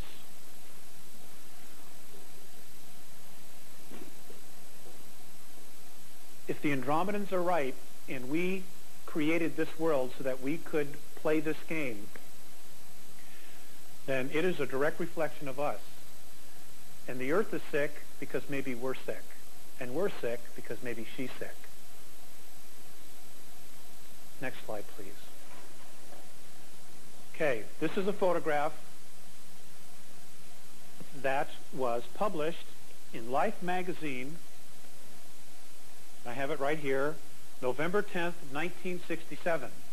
This is the first color photograph of the Earth that was taken. Now, Life magazine almost was served with cease and desist papers for publishing this photograph. Does anybody have any idea why? You can speak up, it's okay. I can't hear anybody. The pole. Okay, we're talking about this here. Do you see the egress at the very top of the planet? It's flat, isn't it? Yeah, it is. It's flat. It really is flat. Next slide, please. Here's another picture of it. This was published by NASA again in 1967. Now, a lot of this snuck through the cracks because NASA at that time was still very much civilian, and they were trying to create a lot of hype so that they would get the funding they wanted for the moon missions. So a lot of these snuck through, and once they're out, they can't come back. You know, it's out there. So this is a book. This is published by NASA in a book that involves a lot of the lunar orbiter photographs, primarily those of the far side, the hidden side. Next slide, please. Now, this was taken by ESSA-7 on January 6th of 1966. Now, if you look at this photograph, this is of the North Pole. Why is this all blacked out? Okay, it's definitely blacked out. I'm going to show you why in the next picture. Next slide, please. This picture was taken by a NASA satellite. It hasn't been identified. It was released in England in a book called Our Violent Universe by Nigel Calder. I want you all to focus right here. If you can find the book, usually in a used bookstore, it clearly shows the opening and the clouds dipping inside. Let's see if the next slide's a little better.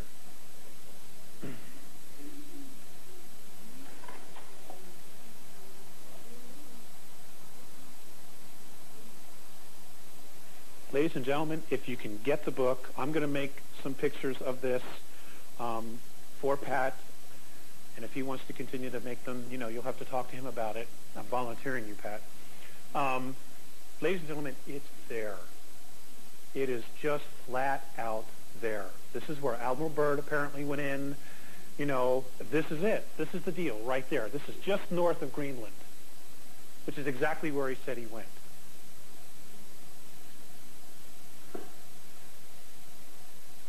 Okay, here, this is our home. This is our home, and we still know so little about it. We have got to stop being sheeple. Next slide. This is the lunar orbiter. This is the photographer of the pictures that you're going to see. Next slide. Now, the lunar orbiter flew, that's okay. The lunar orbiter flew from 1965, 66, and 67. Its purpose was to chart and map locations for possible lunar landings. Next slide. Okay, here's our moon. We're told a lot of things about our moon. There's been a lot of discussion that a lot of the NASA photographs were faked, and some of them were in fact faked. They were done in a studio, but ladies and gentlemen, our astronauts did in fact go to the moon. They did go, but they were told not to come back. Next slide.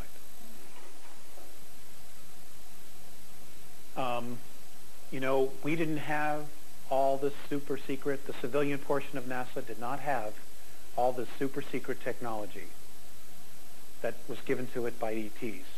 That was held by a very select few. So what we did accomplish as a nation going there and putting, all these men on the moon is a remarkable achievement in our short history as a nation of only 200 years. Remarkable. What's really sad is that apparently, according to Mornay, by March of 1958, we were already on the moon. NSA astronauts were already there. But we cannot congratulate them or applaud them or have a parade for them because of the way they did it. But we can be proud of the fact that we put these guys here, and we did it honestly. Even though it was the lunar orbiter was a little crackerjack box. Next slide, please. Okay, there's a lot of talk about what the astronauts saw. They did in fact see stuff. There's all kinds of things that they saw, and just don't be so quick to dismiss it. Next slide. National Geographic, 1958.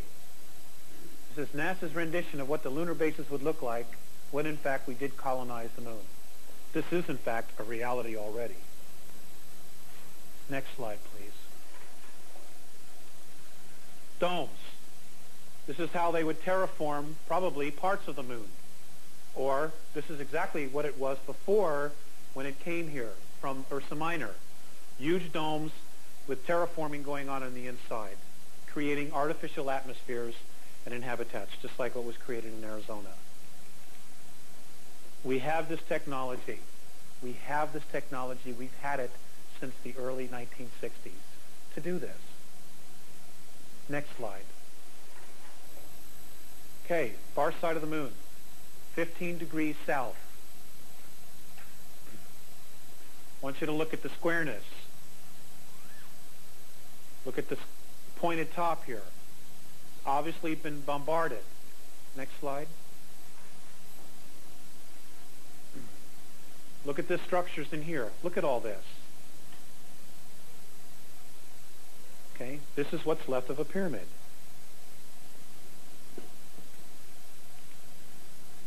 Next slide. Again, this is the far side. All these pictures are the far side. I want you to pay close attention to this area right here. Okay? Now, does everybody see this? I'm sorry, I'm in the way. This right here. You see this? According to Mornay, this structure is a monument. It is 7 miles tall. That is the Sears Tower 7 times. Now, how is it that our guys missed that? Next slide. Here's a close-up of it. Now, these are lunar photographs, lunar orbiter photographs that were taken, that I've got out of a book in the Carlsbad Library. I blew them up at Kinko's, and then we photographed them. Okay? I'm told we can't get the actual negatives to this anymore. I think that's the best it is.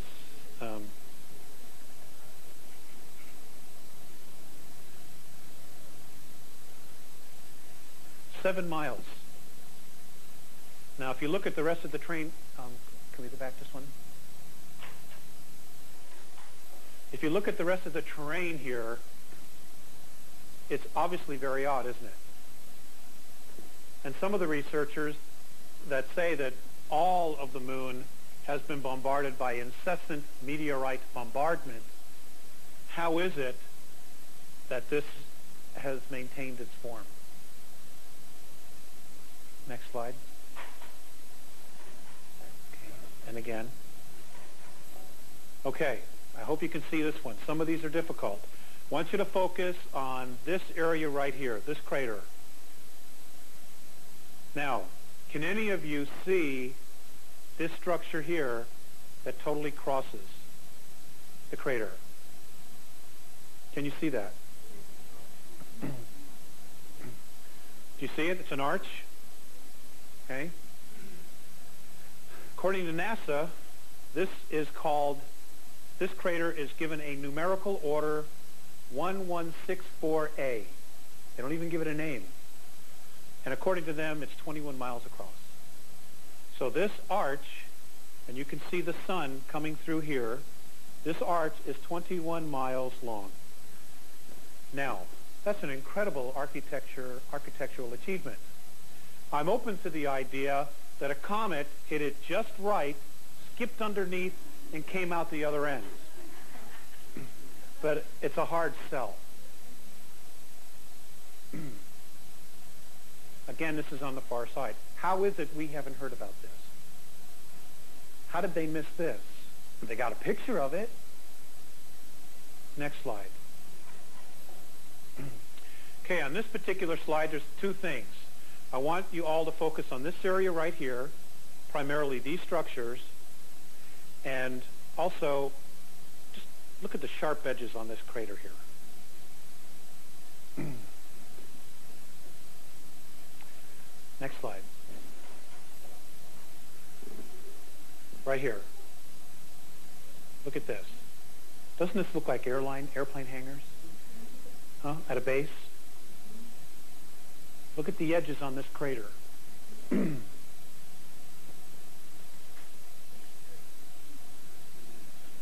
Next slide.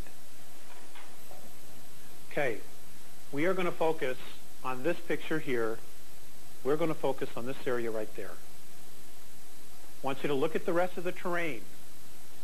Look at how different this area is right here.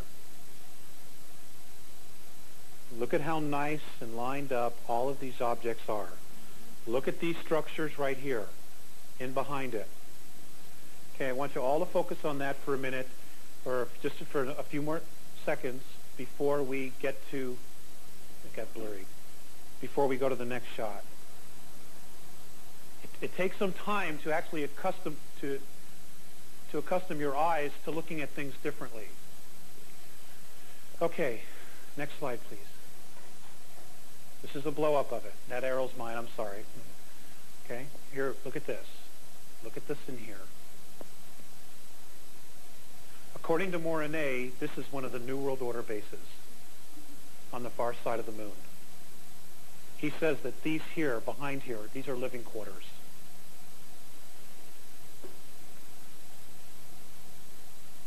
He also says that this area's got trees, that you can walk outside without a spacesuit, that there's an atmosphere here in this whole large area of the moon, artificially been created. I don't know. I haven't been there. I'm just sharing with you what he's told me. Next slide. If you know anybody who can get or still has in the attic or somewhere in a file folder some of these old photographs when they were released, please get your hands on them and get yourself a loop and really, really look at them. There is so much. This area here, three-sided pyramid built inside of a crater. We'll go to the next slide, please. Here's a close-up of it. Next slide. Square crater. Now, I asked Mornay about the odds of a square meteorite or comet. He says, there isn't any. It's so obscure, the idea of a square meteor. Next slide, please. Okay. This area here, we are told that many of the meteorites are craters were created by meteorite impactment. What's interesting is that they try to tell us that it got so hot that it would cause a little cone in the middle of debris. Well, this is not really a cone, and this is actually higher than most of the rest of the crater. And what is this? You know, what would cause this? But there's more. Next slide, please. Okay, here's a close-up of it. Now, how many of you are familiar with Richard Hogan's work? Great.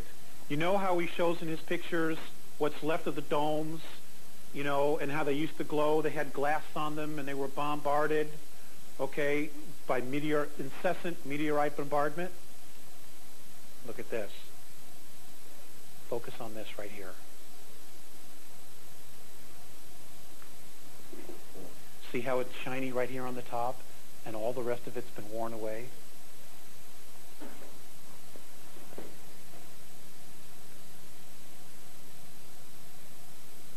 Next slide, please. Oops. Okay, hold on. I have to adjust this. Bear with me.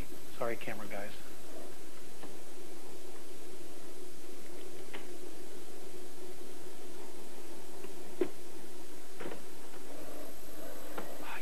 Okay, cool. Okay, I want you to focus on this area right here. Okay, this particular crater. I want you very carefully to look at this structure here, right here, this bridge. I want you to pay very close attention to how the very bottom of the crater is lit up. Campfire? Next slide, please. Here, look at this. I just love this photograph. This is the goods right here. Okay, look at this. What is this? This is a structure. He said this is a building. These in here are domes at the bottom of the crater. He says that this is a road that leads to a tunnel and there's an elevator. When the craft land here, they walk into this structure, take an elevator down, and they walk into here.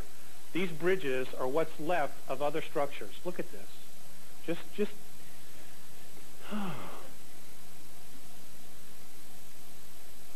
God, I hate being lied to.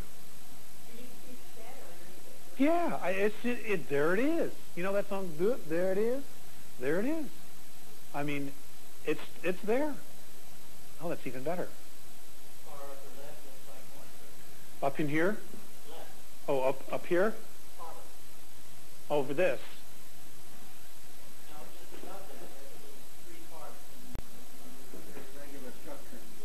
Right on the edge at the left, about 2/3 from the bottom. Talking about over here? Yeah.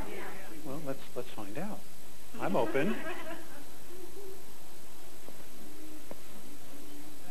Okay. Yeah.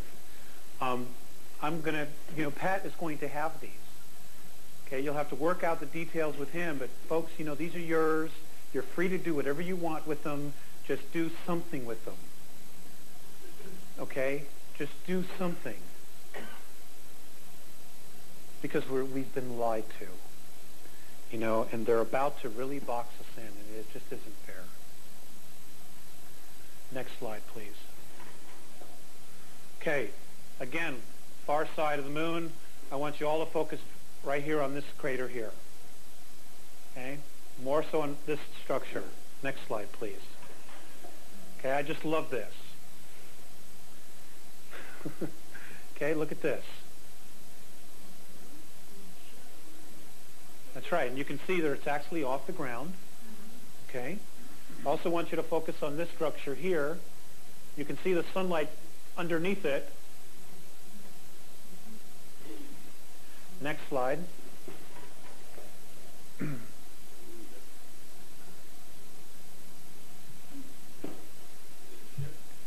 It's a ship. It's a ship. Clear as day. I'm sorry the lunar couldn't read the numbers on it, but now this crater is supposed to be 14 miles. If you look at the idea that it's 14 miles, now this particular photograph was taken from 86,000 feet. You know, this is several miles long. That's a fairly large craft, I'd say, when the shuttle is allegedly the best we have. Next slide. Okay, in this photograph, Mornay insisted I put this one in because this whole structure here used to be covered by a dome.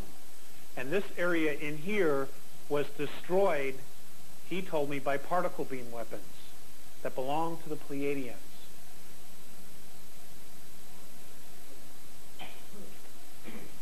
That's all he'd tell me.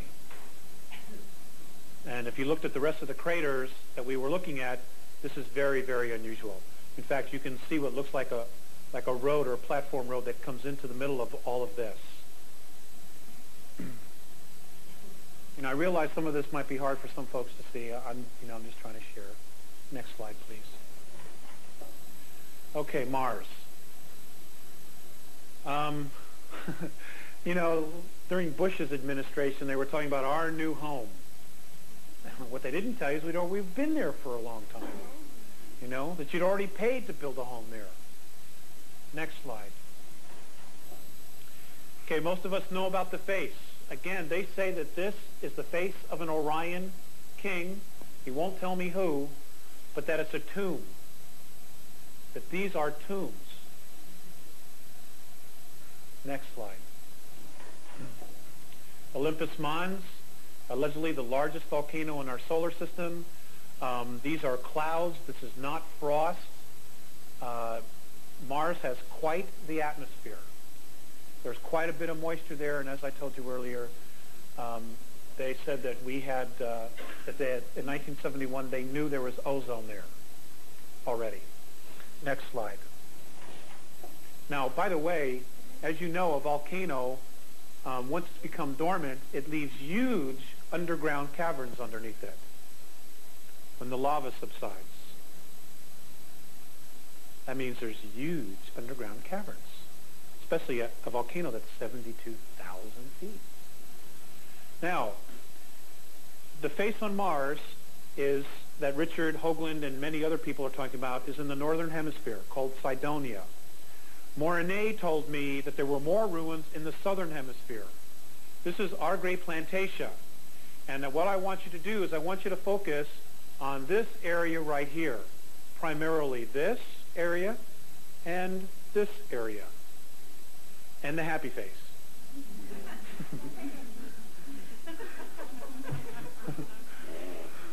Next slide, please. Here's the blow-up of it. Again, it looks like a half of a face. There's the helmet, partial of the face.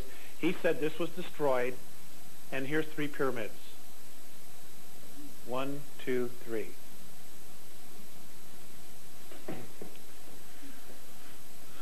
So there's more than one. Next slide, please. This is the geometric work that Hoagland and others have done about the mathematical alignment of everything's there. I'm not a scientist, you know. I tend to lead more towards the esoteric end of it than the actual physical end of it. But anyway, it's there. There's no question that it's there, and it's no question that it's an accident. Okay, that it's not an accident. Next slide, please.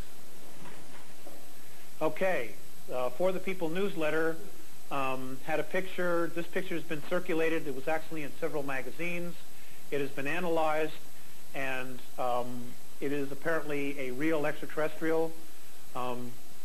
Along the skin, there are small microscopic hairs, and everyone is convinced that it is, in fact, a real extraterrestrial. Now, Coca-Cola used this in an ad, and so did Lockheed.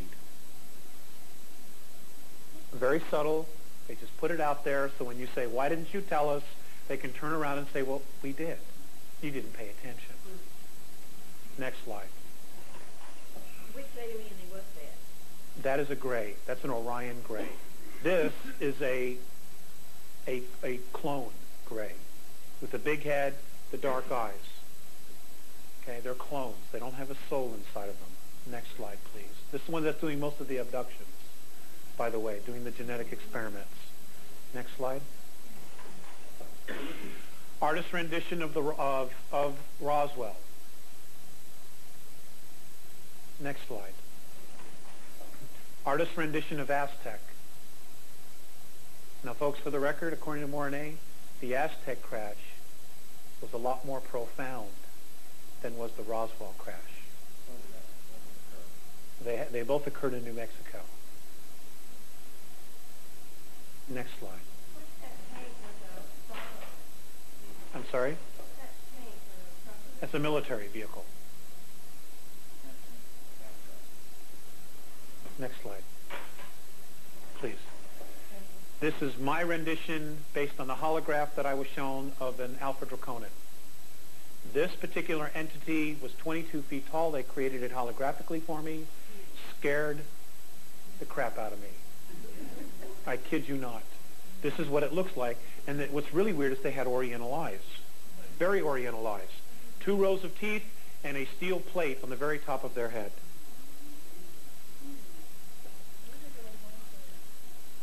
They're horns. They're horns.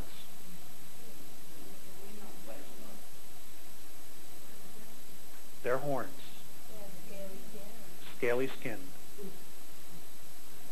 Is everybody getting the picture here?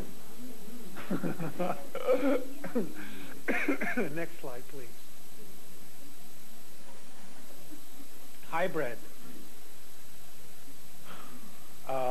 Again, this is an artist's rendition. They're different. They're different. They have no emotional body because they have no soul. And I kind of feel bad for the Greys in one respect. But, you know, they could have gone about this a totally different way. They made their choices. Next slide. And that's it. You just need the lights. I'll do it for you later.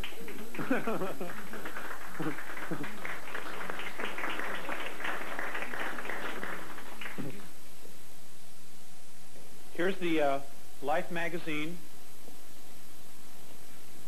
November 10th, 1967. You go to the back, and it's like, here's the page, here's the photograph.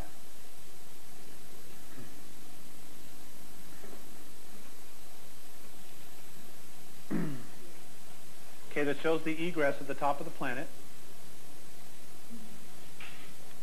The very top, see where it's flat? And of course, we all know about the ancient legends. You can't go, if you sail so far into the ocean, you'll fall off the edge, and there's terrible, terrible monsters there. Okay? Monsters being probably some dinosaurs.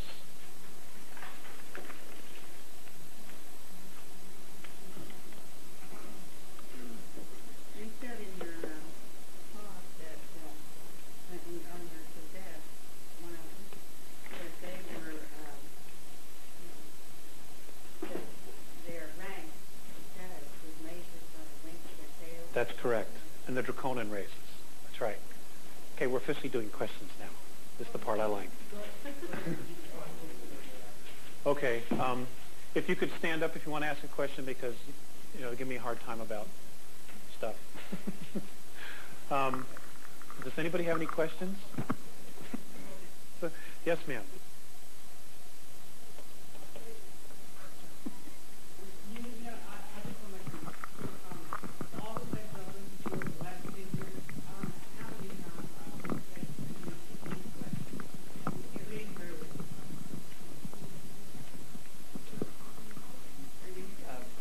We would like to put all the questions on tape, so please be patient and just ask for the microphone.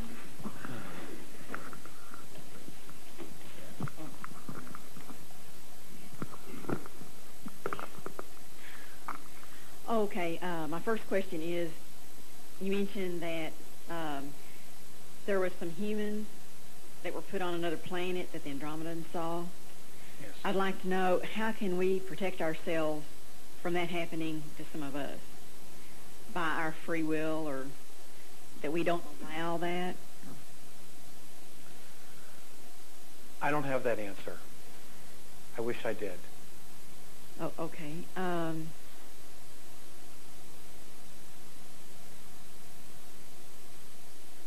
Myself and I know several others have always felt like we've always wondered why we were here at this time. Some of us aren't fully conscious or aware of why we are here.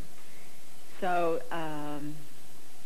do you suppose the answer in that lies in maybe we had been some of the ET Atlanteans that are having to pay back, or we're here to watch or help, or? That's a great question. I've been told that some of us have been here a long time evolving, learning not to withhold love. I've also been told that some of us, and I don't know who, some of us have come back in time from the future to this time right now, or whenever we were born, to right a terrible wrong. And that's all I know. To right a terrible wrong. If we could get somebody else to ask a question.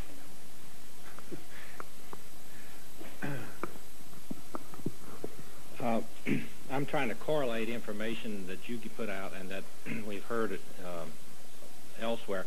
You used the word density. Does this equate to dimension? Yes, sir. They're one and the same. Okay.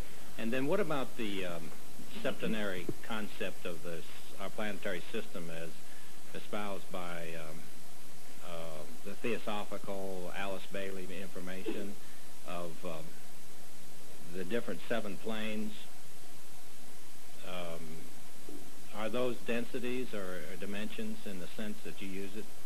Sir, I don't know exactly what Alice Bailey talks about, the 7 planes. You've got the physical, emotional, mental, intuitional, the spiritual. Oh, you're talking about the levels of the energy field? Yes. I understand there's 8. 8. And that equates to the word density? No, sir. My understanding is that it's a holographic imprint of all that we are totaled, focused into one intent, which is the physicality that we are in right now. In other words, there's 8 levels of you, as I understand it, 8 levels of me. I'll use myself as an example. There are 8 levels of me that have their focused intent on creating this physical reality right now. Me right here talking to you, holding this pen. Now, we're all multidimensional, but apparently it takes 8 levels of me to create me being here and holding this intent, this form together, holding this pen, talking to you. At this density? Yes, sir. All right. You had asked me to repeat something we were talking about in the hall. Yes, sir. I had spoken with Alex in the hall and mentioned that several years back I was told by a friend of mine who worked most of his adult life in the CIA that his brother, who had retired as a director of operations from NASA, had told him that the meeting, if you'll remember, I think it was in 1990, between George Bush and Gorbachev on a boat off the shores of Malta, which was a very secure location, was solely for the discussion of the object in orbit around Mars, and the comment by this man was that both governments are just scared to death. And I think that was around 1990 that they had that, which would correlate with the 1989 takeover that you mentioned on your tape. Of Mars. There was one other thing we were talking about. Do you remember what it was? No. It seemed like a lifetime ago. Well, I'll think about it in a little bit. I was told in 1989 that, how do I put this? What happened was we were given technology, and apparently we were allowed to colonize the moon and Mars.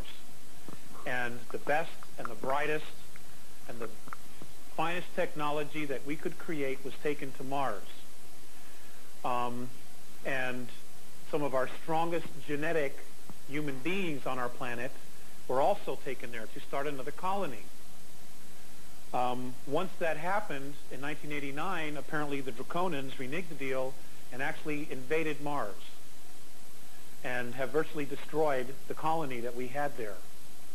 I was told this occurred in March of 1989. I believe it was March of 89. Along with that, our government was told to totally trash our environment, to bring the people to its knees.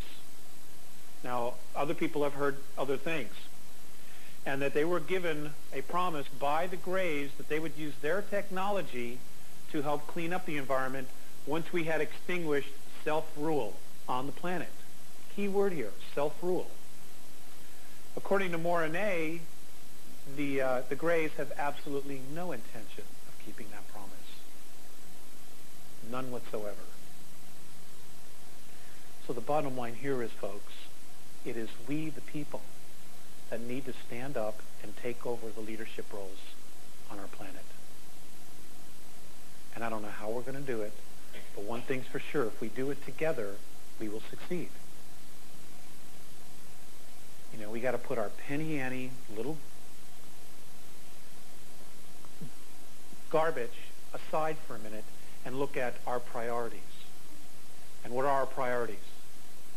It's our environment, it's each other, and it's our kids. You know, we just have to do this. Somehow we have to do this. Are there any more questions? Yes, sir, in the back.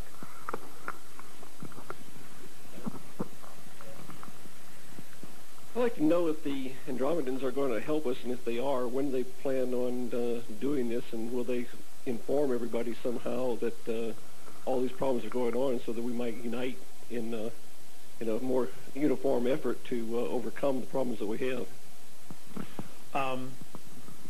Actually, they've actually made that decision by telling all of the ET races, and I understand that many of the crop circles are actually from the Andromedan Council telling them of the deadline of August 12, 2003 to be out of here.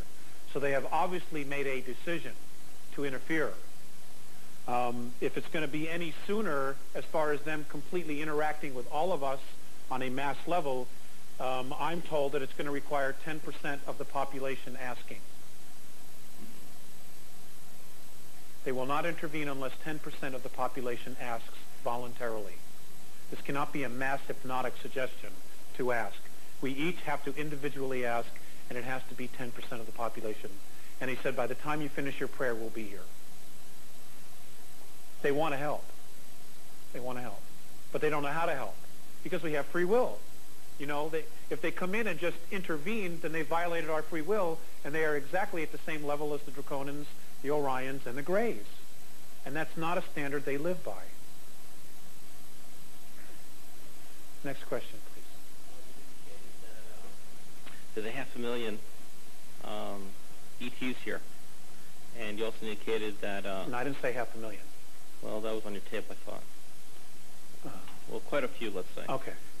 Did they also tell you how then they're going to take them out of here? Well, no, I said that when I gave you the date of August 12th. I have no idea how they're going to carry that out. Okay. But if they're in the Earth, I mean, here's the only possible scenario that I know. Okay, if they're in the Earth, the moon would probably be an easier thing as those that are there. They can hit it with a tractor beam and pull it out of here. Right. Okay, but those that are in the earth, They don't bother me.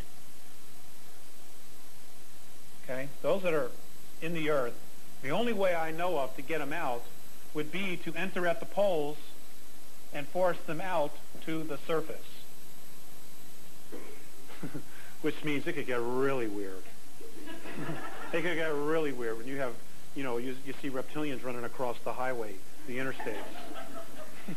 I mean, it could get really, really, really weird. You also mentioned in the tape on the next 10 years that it is going to get pretty weird. Correct. And is this part of the weirdness you're thinking, or what are the weird things you think? Because you said that they got themselves in such a jam now that they lost Mars. And Moon doesn't seem to be too good a place to go, because if they pull them out with that tractor beam from Jupiter, then they're stuck here with us. Right. The Moon apparently was just a jumping point to colonize Mars. Because of its atmosphere, or lack of atmosphere per se, long-term habitation cannot exist on our moon, which is why they had to go to Mars.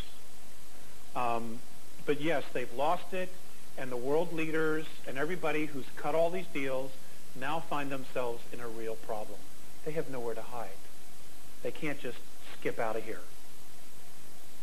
Now, to counter that, the fact that they can't skip out of here, what they've done is they're now using the United Nations, and this is information that I've given to Pat, regarding the Global Biosphere Program. I don't know if any of you are familiar with it, but if you're not, you will definitely have that information today. I don't know if it was passed out tonight or not. Oh, God. The United Nations wants to create reserves, biosphere reserves. And the place that they are focusing most of their attention is the United States. The reason? 78% of all the fresh water left on the planet is in North America, Canada, and the U.S. Okay? You control the water, you control the food. Control the food, you control the people. Control the people, you're a king. It's that simple. Now, September of this year, Bill Clinton gave 18 million acres of Yellowstone National Park to the United Nations Biosphere Program. It is no longer part of the United States. And all you got to do is pick up the phone tomorrow morning and call the ranger station at Yellowstone National Park and say, is this a UN Global Biosphere Reserve? And just listen to the response you get. It's no longer ours, folks. Yosemite, Rocky Mountain National Park have both been nominated. That's the word they're using, nominated. And he's just giving it away. It's actually their money. We were just renting it. We were just renting our own currency. But that's a whole other issue, and I don't want to. Okay, we will have that information for you tomorrow, at least part of the handout regarding that, and who to get hold of, and how to contact everybody with this information. It's an absolute necessity. They're going to literally take the land from right out underneath us. Now, what's also interesting is that in this plan, parts of these biosphere programs, reserves, there's certain areas that are going to have absolutely no human use. That means you are not allowed in them at all. And around them, there are 40 to 50 to 150-mile buffer zones. That means that if you look at Yellowstone, they are now drawing up plans based on this information to remove everybody within 50 miles of that area. Whether you own the land or not, you're gone. You're going to have to move. What are they going to do? These people, nobody's really said. No, I mean the areas. Supposedly it's so the wolves can come back and the grizzly bears can come back. If you look at 100 wolves, they need approximately 22 million acres of roaming territory. That's Connecticut, Rhode Island, and half of New York and New Hampshire. What are you going to do with all those people? Just so that 100 wolves can live there. I love nature, but there's another way to doing this. And they want to just take the land away from us. Anyway, this is actually already happening, and we will have that information for you tomorrow. Do we have it now? It didn't, copy machine. Okay. We'll have it for you tomorrow. No, apparently it wasn't, but this has been something that has cropped up really in the last 5 or 6 years. And the leading proponent of this is Nature's Conservancy. They're the leading proponent. What they're doing is they're going in and buying the land, holding it for a few years, and then turning around and selling it to the United States government, who in turn is giving it to the United Nations. And it's no longer part of the United States now.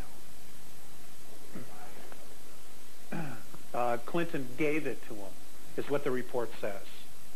Gave it to them. What's wrong with this picture? Yes, sir. You're talking about something a little bit more than I'm familiar with. Last year or 2 years ago, they had a convention in Rio de Janeiro to talk about the principles that would be put into effect with the Biodiversity Treaty. And there was a couple of lobbyist groups that raised attention in the Senate, and it was stopped. It was not ratified. But the government's implementing these principles anyway. And there was a speech done here in Lubbock, Texas, for the East Texas Environmental Plan, which is doing exactly what you described. In fact, they'll be using non-government organizations to fight the fact that the treaty was not ratified. So they don't have any authority to do what they're doing legally. So they're going to have to do it. They know that they're going to get into a legal battle, and the money is being drawn with out of our treasury or out of our reserves, given to non-government organizations to fight the municipalities that'll resist. They'll give up, and this will set the precedent since they don't have a treaty authorizing it. I'll bring a copy of that speech tomorrow. That'd be great. So this is really dangerous. You know, I mean, their goal in the next 5 years is that the United States of America, as we know it, is going to cease to exist. You know, and they're just going to put us all to sleep. Oh, yes, ma'am. I would like to get off of this for a moment, and I'd like to ask you if you know what happens to us, the spiritual us, the spirit that leaves the body, when we leave this body behind. Where do we go? Anything else you've got? This is going to stretch your belief systems. No, it won't.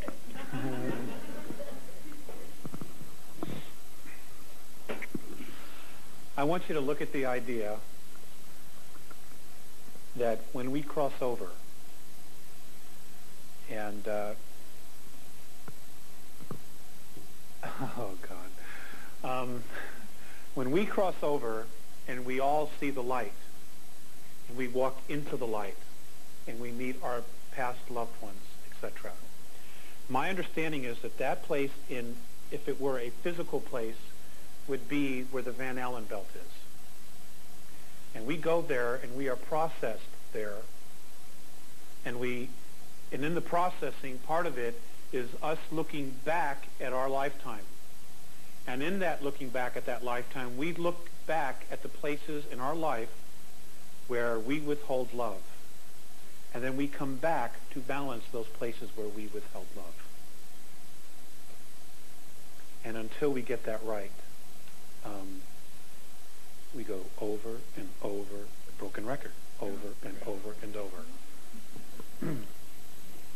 But if it was a physical location, it would be where the Van Allen belt is. Thank you. Yes, ma'am. Are you familiar with Dr. Walter Russell? No, ma'am. He's no longer in this life plan, but he's a very good teacher on all those subjects.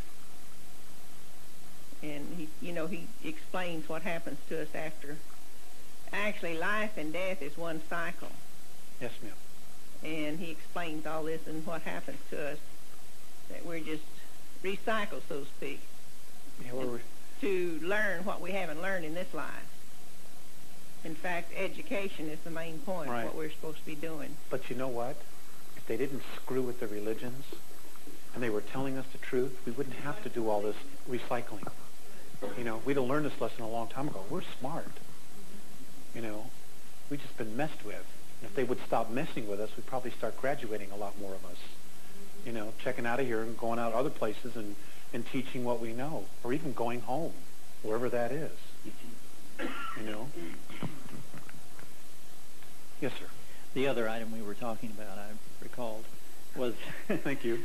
was a newspaper article that I read probably 8 or 10 years ago. It was a full-page spread, and it was about the Space University, which was being hosted by MIT, and the idea was that from year to year it would be at different universities around the world. And it had probably a half dozen photographs of people from all over the world who were scientists participating in this effort.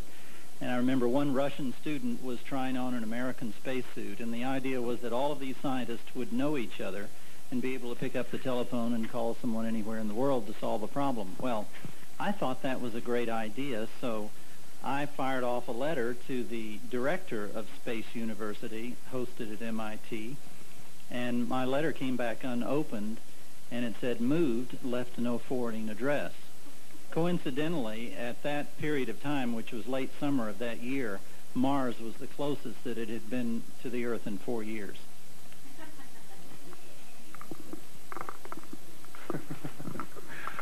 Oh, God. I said to somebody during the break, we are living the ultimate soap opera. Yes, sir. Could you further explain what the Andromedans said about holographic projection with our own minds? They say that we record everything, all of our experiences, when your eyes are looking at me right now, that your brain is recording everything that's gone on here today holographically. And holographically is not necessarily third dimension. I cannot draw a holograph for you. But essentially, it is 5 to 9 parts of the image that you're seeing here. Your brain is recording it, not only just what you see of me physically, but your brain is also recording my energy field, the thoughts that are in my aura, my energy field. It can see, you know, like mine can see yours on a subconscious level. But consciously, I can't. I mean, on a subconscious level, it's recording it, but consciously, I can't see that. But the mind is recording all of that all the time. And they say that we have the ability to recall that and be able to tap into it. I haven't learned how to do that.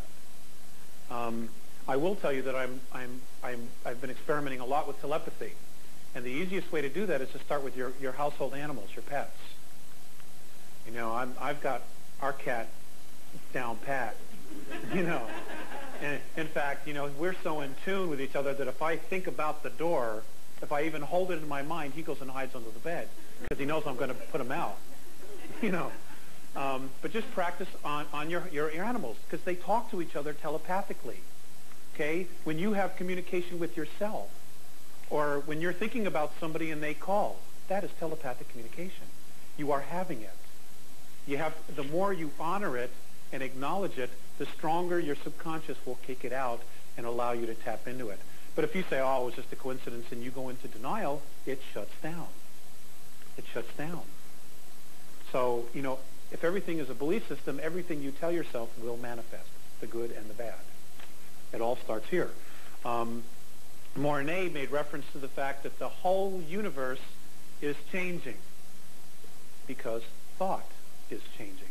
So they're synonymous. They're one and the same. Any more questions? Oh, this has a gal in the back. Yes, ma'am. Put us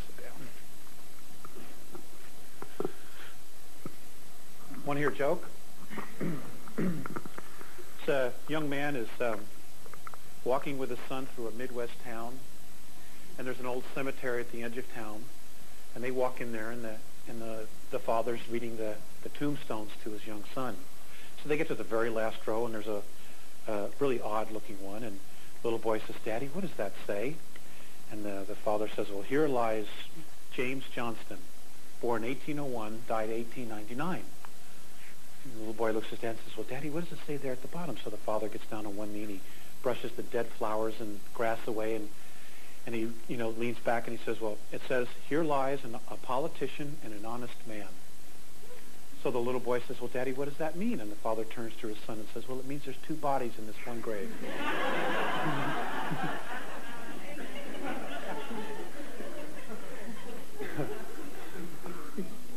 Yes, ma'am. In reference to the holographic camera that you spoke of earlier that could heal ourselves, I'm wondering, is that can that only access this incarnation, or can it go further back? It can go further back. Could it not take a picture of our DNA prior to its removal? Yes. Oh, that's what I was just wondering. Which we absolutely have recorded within our energy field. Everything we've ever been is recorded there. Read between the lines, please. Yes, sir.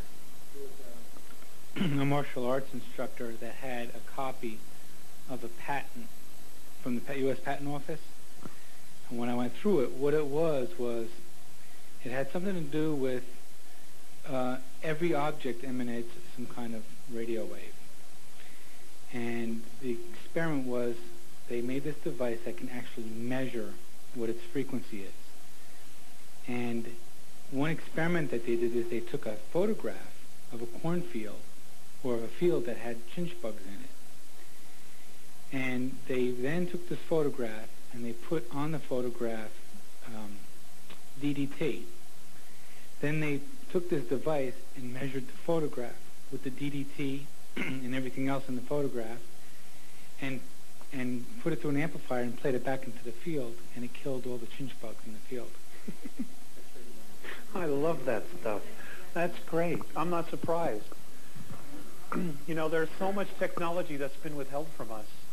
You know, little tidbits. You know, cancer. There were cures for cancer in the 30s. Oh, let me tell you about that.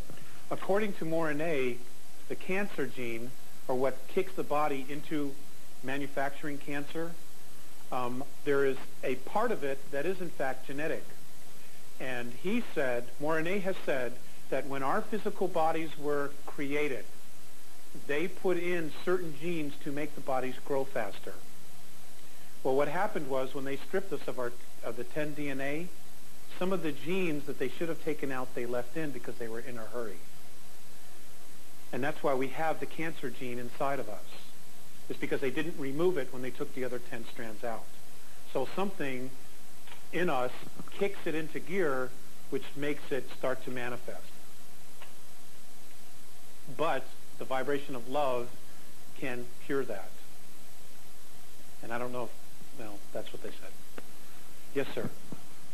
Do you have any information on an intervention that may have occurred in 1972 when there was supposed to have been a large burst of solar energy that would have destroyed the life on the planet? Oh, yeah. Yes, people have approached me with that, and I've had the opportunity to ask Morane and Paseas about that. And I've also heard that it's been said that in order to protect us from that burst of energy, that our solar system was put inside of a holograph. He says it isn't true. He laughed, as a matter of fact, when I asked him about that. And it was also said to me that they were going to move our solar system within this holographic bubble closer to the dog star Sirius. And Morane just said, impossibility. It cannot be done. So the bottom line is we're stuck. We're going to have to take responsibility. We're going to have to do it ourselves. So that's all I know. A couple more questions, and I want to go through some things that are going to be going on the next 10 years, and then we'll finish up, and then we'll resume tomorrow. Yes, ma'am. Okay. Up next. I'm wondering, as all of us become more aware and focus our attention on light and love, and that is a collective source of energy, and won't that connect with the higher forces that are light and love and that are waiting to work with us? Yes, I believe so, and well, we're already connected. The thing that they're really looking for is our intention. If you could stop before you slap the dog or whatever decisions you make in your life, take a second and ask yourself, what is my intention behind this decision? That's what they're looking for, is our intention. Intent is what created this mess. And we have to take responsibility. So many of us are making decisions, we're just responding to past stimuli. We're not stopping to say, what is my intent for making this decision right now to do this or to do that? You know, and matching the intent with our gut instinct. If you have a gut instinct to not do something, to not go somewhere, don't do it. And honor it. Honor yourself. You know, these changes that are coming, the frequency changes, the Andromedan perspective is those that are going to be affected the most here on our world are the men. They say that the men, a lot of the men in our world are going to be leaving, transitioning, and that the obituary pages are going to be 10, 15 pages long in a newspaper. That the men are going to check out.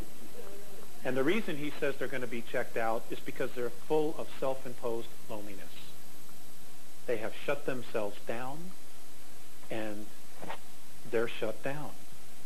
And if they don't allow energy to move through their bodies, like women do, because of your extreme of emotions, a lot of men aren't going to make it. They will have brain aneurysms and heart attacks, and they'll be leaving left and right. They don't understand why the men of our world are full of self-imposed loneliness. It's like we're carrying this guilt. You know, and I don't know if it's because religion says we were bad or what. I mean, I just don't know. I really don't have a clue. But that's their perspective of the men of our world. You know, and if you're not in a space of love, you're in a space of fear.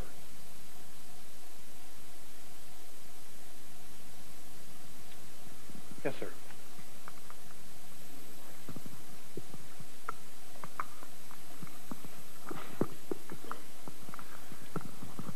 This is just a technology question. Not my strength. Well, did the Andromedans ever use or mention a form of energy called scalar electromagnetics? No, not to my knowledge. The only form of energy that I know that they use is holograph and hydrogen. How about, has there ever been any talk about a blue star? Yes. You know the one that's coming? Yes. Okay. How many of you are familiar with Hale-Bopp, the comet that's coming? Well, according to Mornay, it is not a comet. It is a protocol ship from Orion. It has at least 4 spiral structures on it. It is carrying 2 moons behind it, has an atmosphere of at least 2.4 million miles, and when it enters our solar system, it is going to go around behind the sun. The 2 pods or 2 moons behind it are going to move into an orbit of Mercury, and our government's going to make a public announcement. They're here, okay? They are not here to help us. They're here to make sure that control is maintained.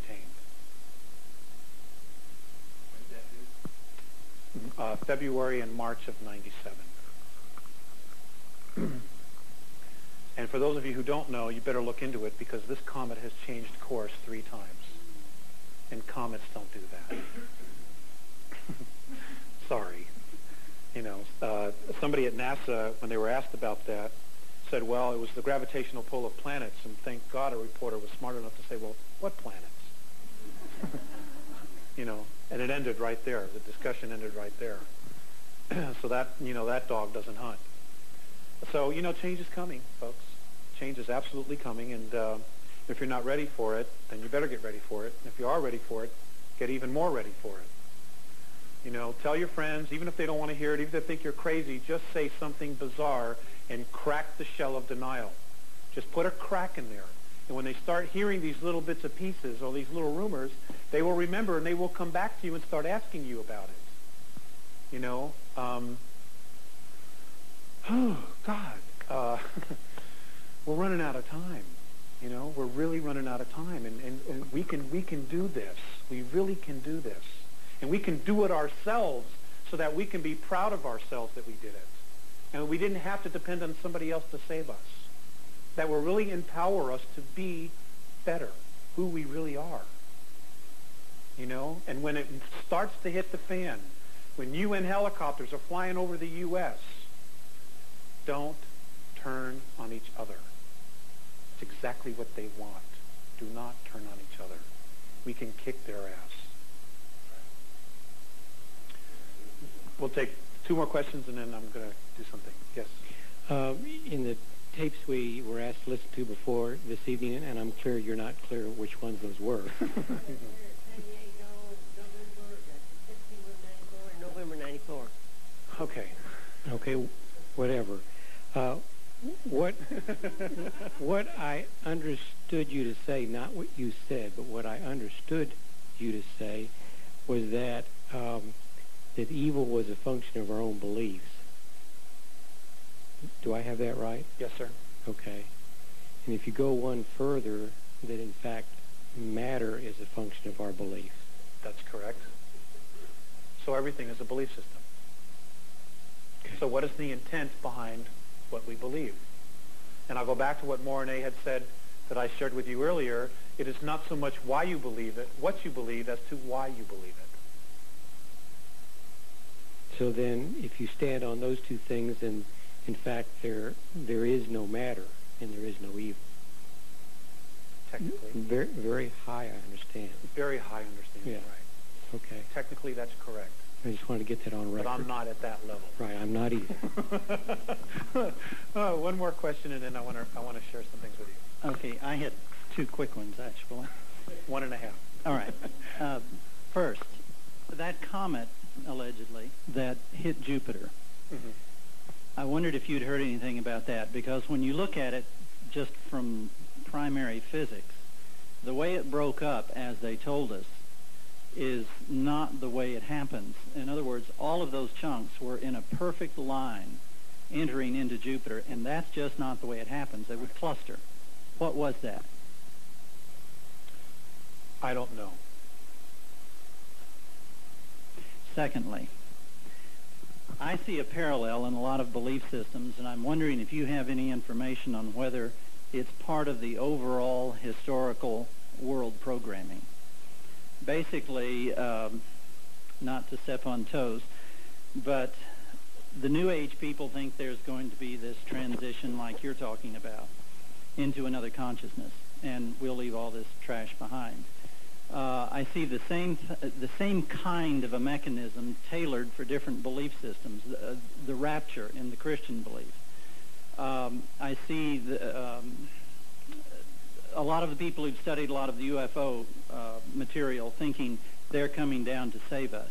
And it goes on and on and on, 4 or 5 different versions of this, depending on what consciousness that group of people happens to be in. And basically, to me, the message is, just lie down and let the tanks roll over you. It is to deflect one away from this personal responsibility. Do you have any thoughts about that? Yes, sir, I do. Boy, do I do. Okay. I once asked Phaseus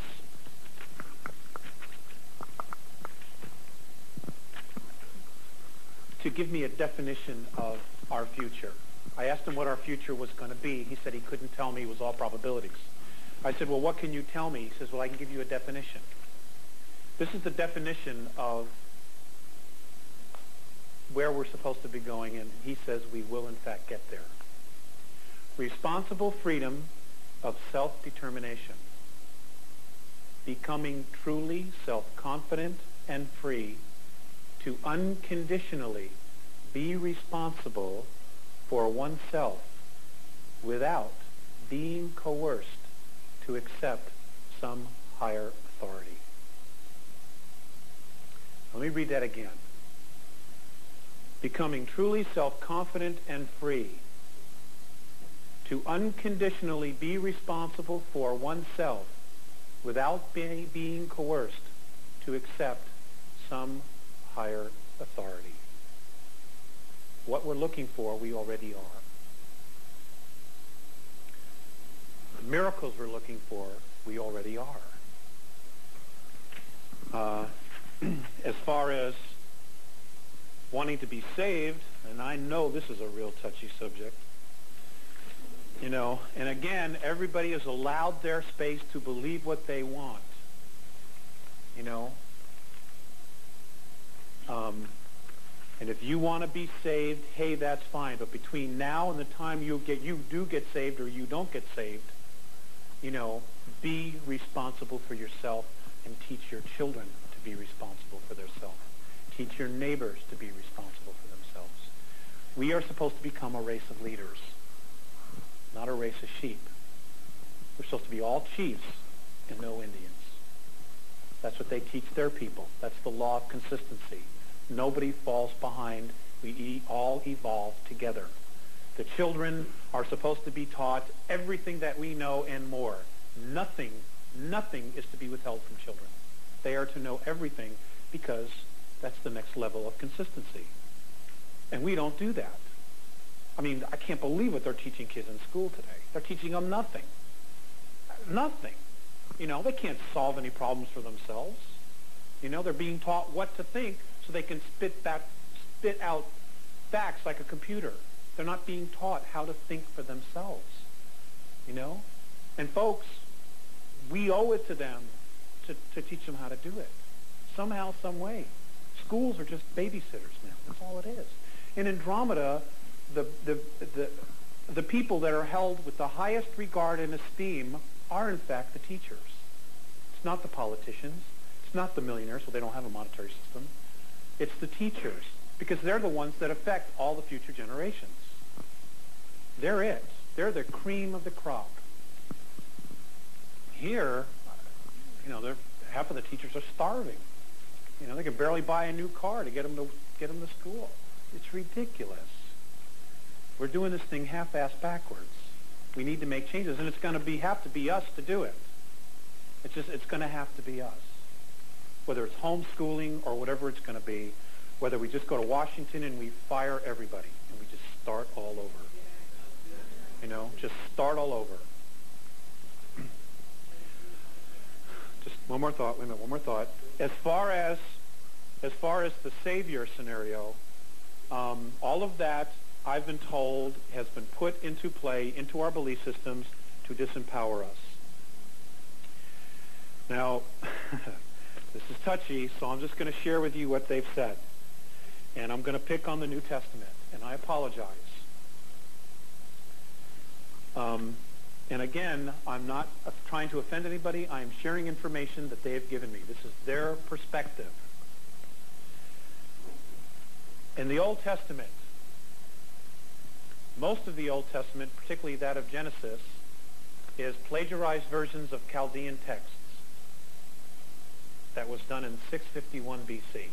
It was altered for the first time and changed. The being that we have been taught it through history as Moses was in fact two people. One of them's name was Moab, who was a Chaldean chief, and the other one was Prince Sesostris, who was a prince of Egypt, one of the families of Egypt. And what they did was they put the two together and created a composite character. So it isn't what it appears to be. When we get to the New Testament, apparently the 9 epistles of Paul were brought from Texala, India, by one by the name of Apollonius of Tyana.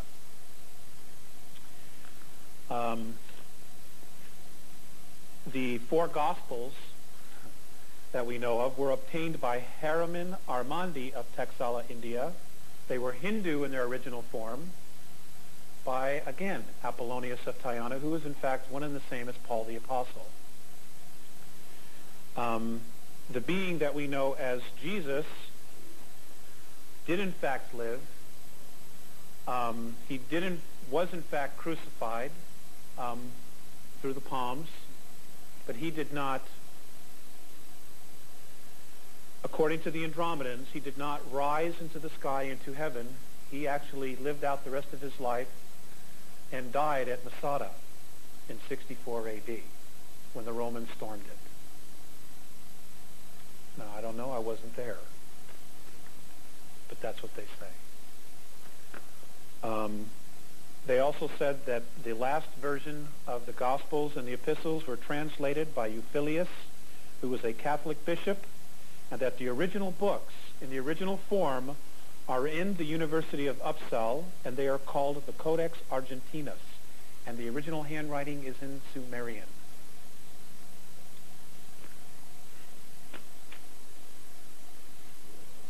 That's real old. So that's all I know. And that, again, that is their perspective.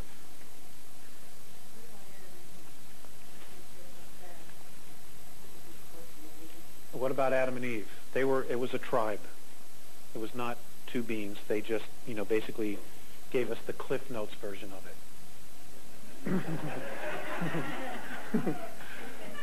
it. Yes, ma'am. Okay. This will be the last question, and then I'm going to be off. I believe it is. Assuming, for example, that there were two Moseses. No, there wasn't one. They took two, and they just created a composite character. Composing a composite. Yeah. But that doesn't deter from what that the fact that he was tuned in enough to guide and to lead others, and that he was in the right place at the right time. You're absolutely right. You're absolutely right. Now, where's the best place to hide a lie? Between two truths, right? You change it just enough that we can't put the pieces together. That we make a conscious choice. Now, remember, what I was saying earlier, this whole thing is about self-responsibility, self-rule, all right, and free will. Now, they've altered the truth just enough that it's kept all of us holding back. We're all holding back, waiting and waiting and waiting and waiting, lifetime after lifetime after lifetime. So here we are making the decision to hold ourselves back because we're waiting for somebody to come and save us. And it isn't going to happen. They say it just isn't going to happen. And they don't want to come in here and save us because they don't want to babysit. And if something happens, well, we can always blame them. And the cycle starts all over again. And we don't have time. The earth is sick. We don't have another home. There's nowhere to go. There's no Hilton big enough to put us all in. I know that's not the answer you want to hear. It's not the answer I want to hear.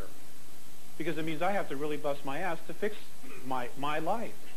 But I don't have a choice. That's just the way it is.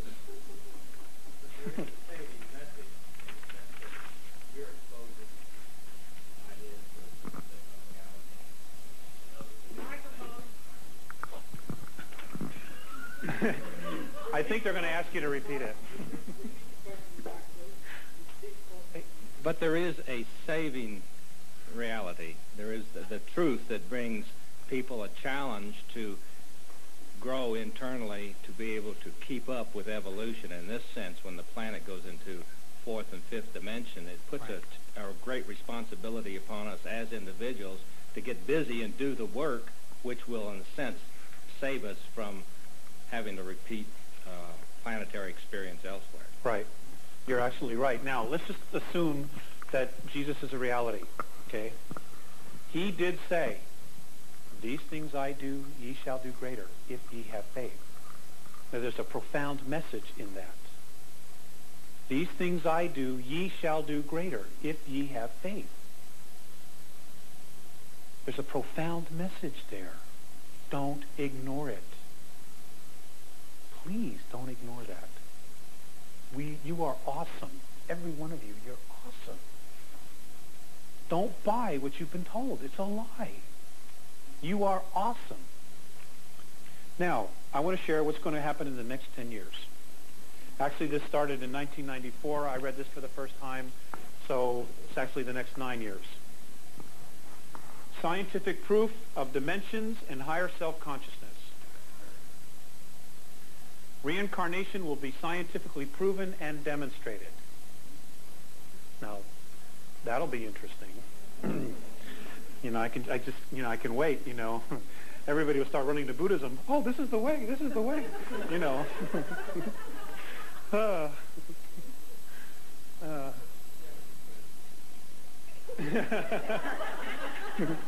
This is the way. Acknowledgement of other life in the galaxy and universe, and ample proof already exists on the Moon, Mars, Earth, and Venus.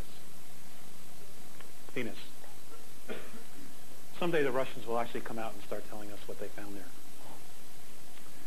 Extraterrestrial contact from at least 9 different races. Now we're talking 2004. Introduction of free clean energy devices based on magnetic fields of energy. That the Earth is hollow and capable of sustaining life, and the existence of a city known as Kal-Ni-Gor, K-A-L-N-I-G-O-R, within the hollow Earth that was originally built by Lyrans. Rediscovery of the lost lands of Atlantis and the Pacific and Antarctica. There's a lot underneath that ice, folks. And in the Pacific, a very large temple complex that is still intact that belonged to Lemuria that is approximately 151 miles southwest of Easter Island. Now, the Russians already know it's there. And if they know, then, we know. The reality that we all see in the physical is a holographic imprint directed and created from a higher portion of ourselves. That human consciousness is not in the brain, but located in its entirety in the energy field and aura. When a body crosses over, it loses anywhere from a half an ounce to 4 ounces of weight. That's you, folks. That is really you. That's you. This is just a suit. How our past and present educational processes have not prepared us to be completely conscious, creative thinkers. We definitely have to change that. That organic and plant life forms do exist on 7 planets and 15 moons in our solar system. Another major revelation. Rediscovery that each of us is a part of the whole of the universe, and that we are a significant part of that idea that we call God, and that God is the idea called love. That this accelerating self-discovery being experienced was created and activated by all of us. And that we, as a product of extraterrestrial genetic manipulations, are possessors of a vast gene pool that has many different racial memory banks of at least 22 different races. Because of our genetic heritage and because of the fact that we are spirit, the benevolent extraterrestrial races actually look at us as being royalty. They look at us as being royalty. Well, that's the best kept secret in the solar system. At least on this planet, anyway. They actually consider us royalty, all of us. Okay. Now, I would like to just end this with a prayer. I'd like you, whatever questions you have tonight or tomorrow, for those of you who are coming back, please write them down. I would like to spend a lot of time on questions tomorrow if you want. But what I'd like to do is to end this with a prayer. It's a Native American Indian prayer. My wife and I feel a very strong kinship with the Native Americans. And as Chief Joseph said, it takes few words to speak the truth. And I have found that the Native Americans' way of putting things is direct, to the point, and simple. So we're going to end this with this little prayer. So make yourself comfortable, kind of loosen up and chill out.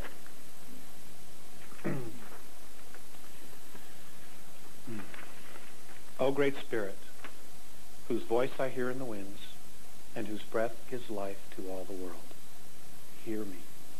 I am a man before you, one of your many children. I am small and weak.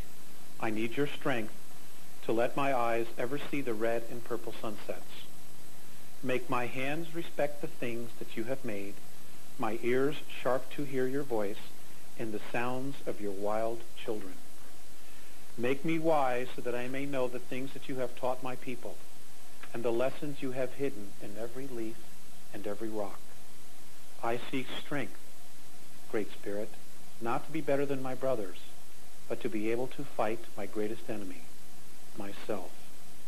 Make me ever ready to come to you with clean hands and a straight eye, so that when life fades as a setting sun, my spirit may come to you without shame. Aho. Thank you, ladies and gentlemen, very, very much.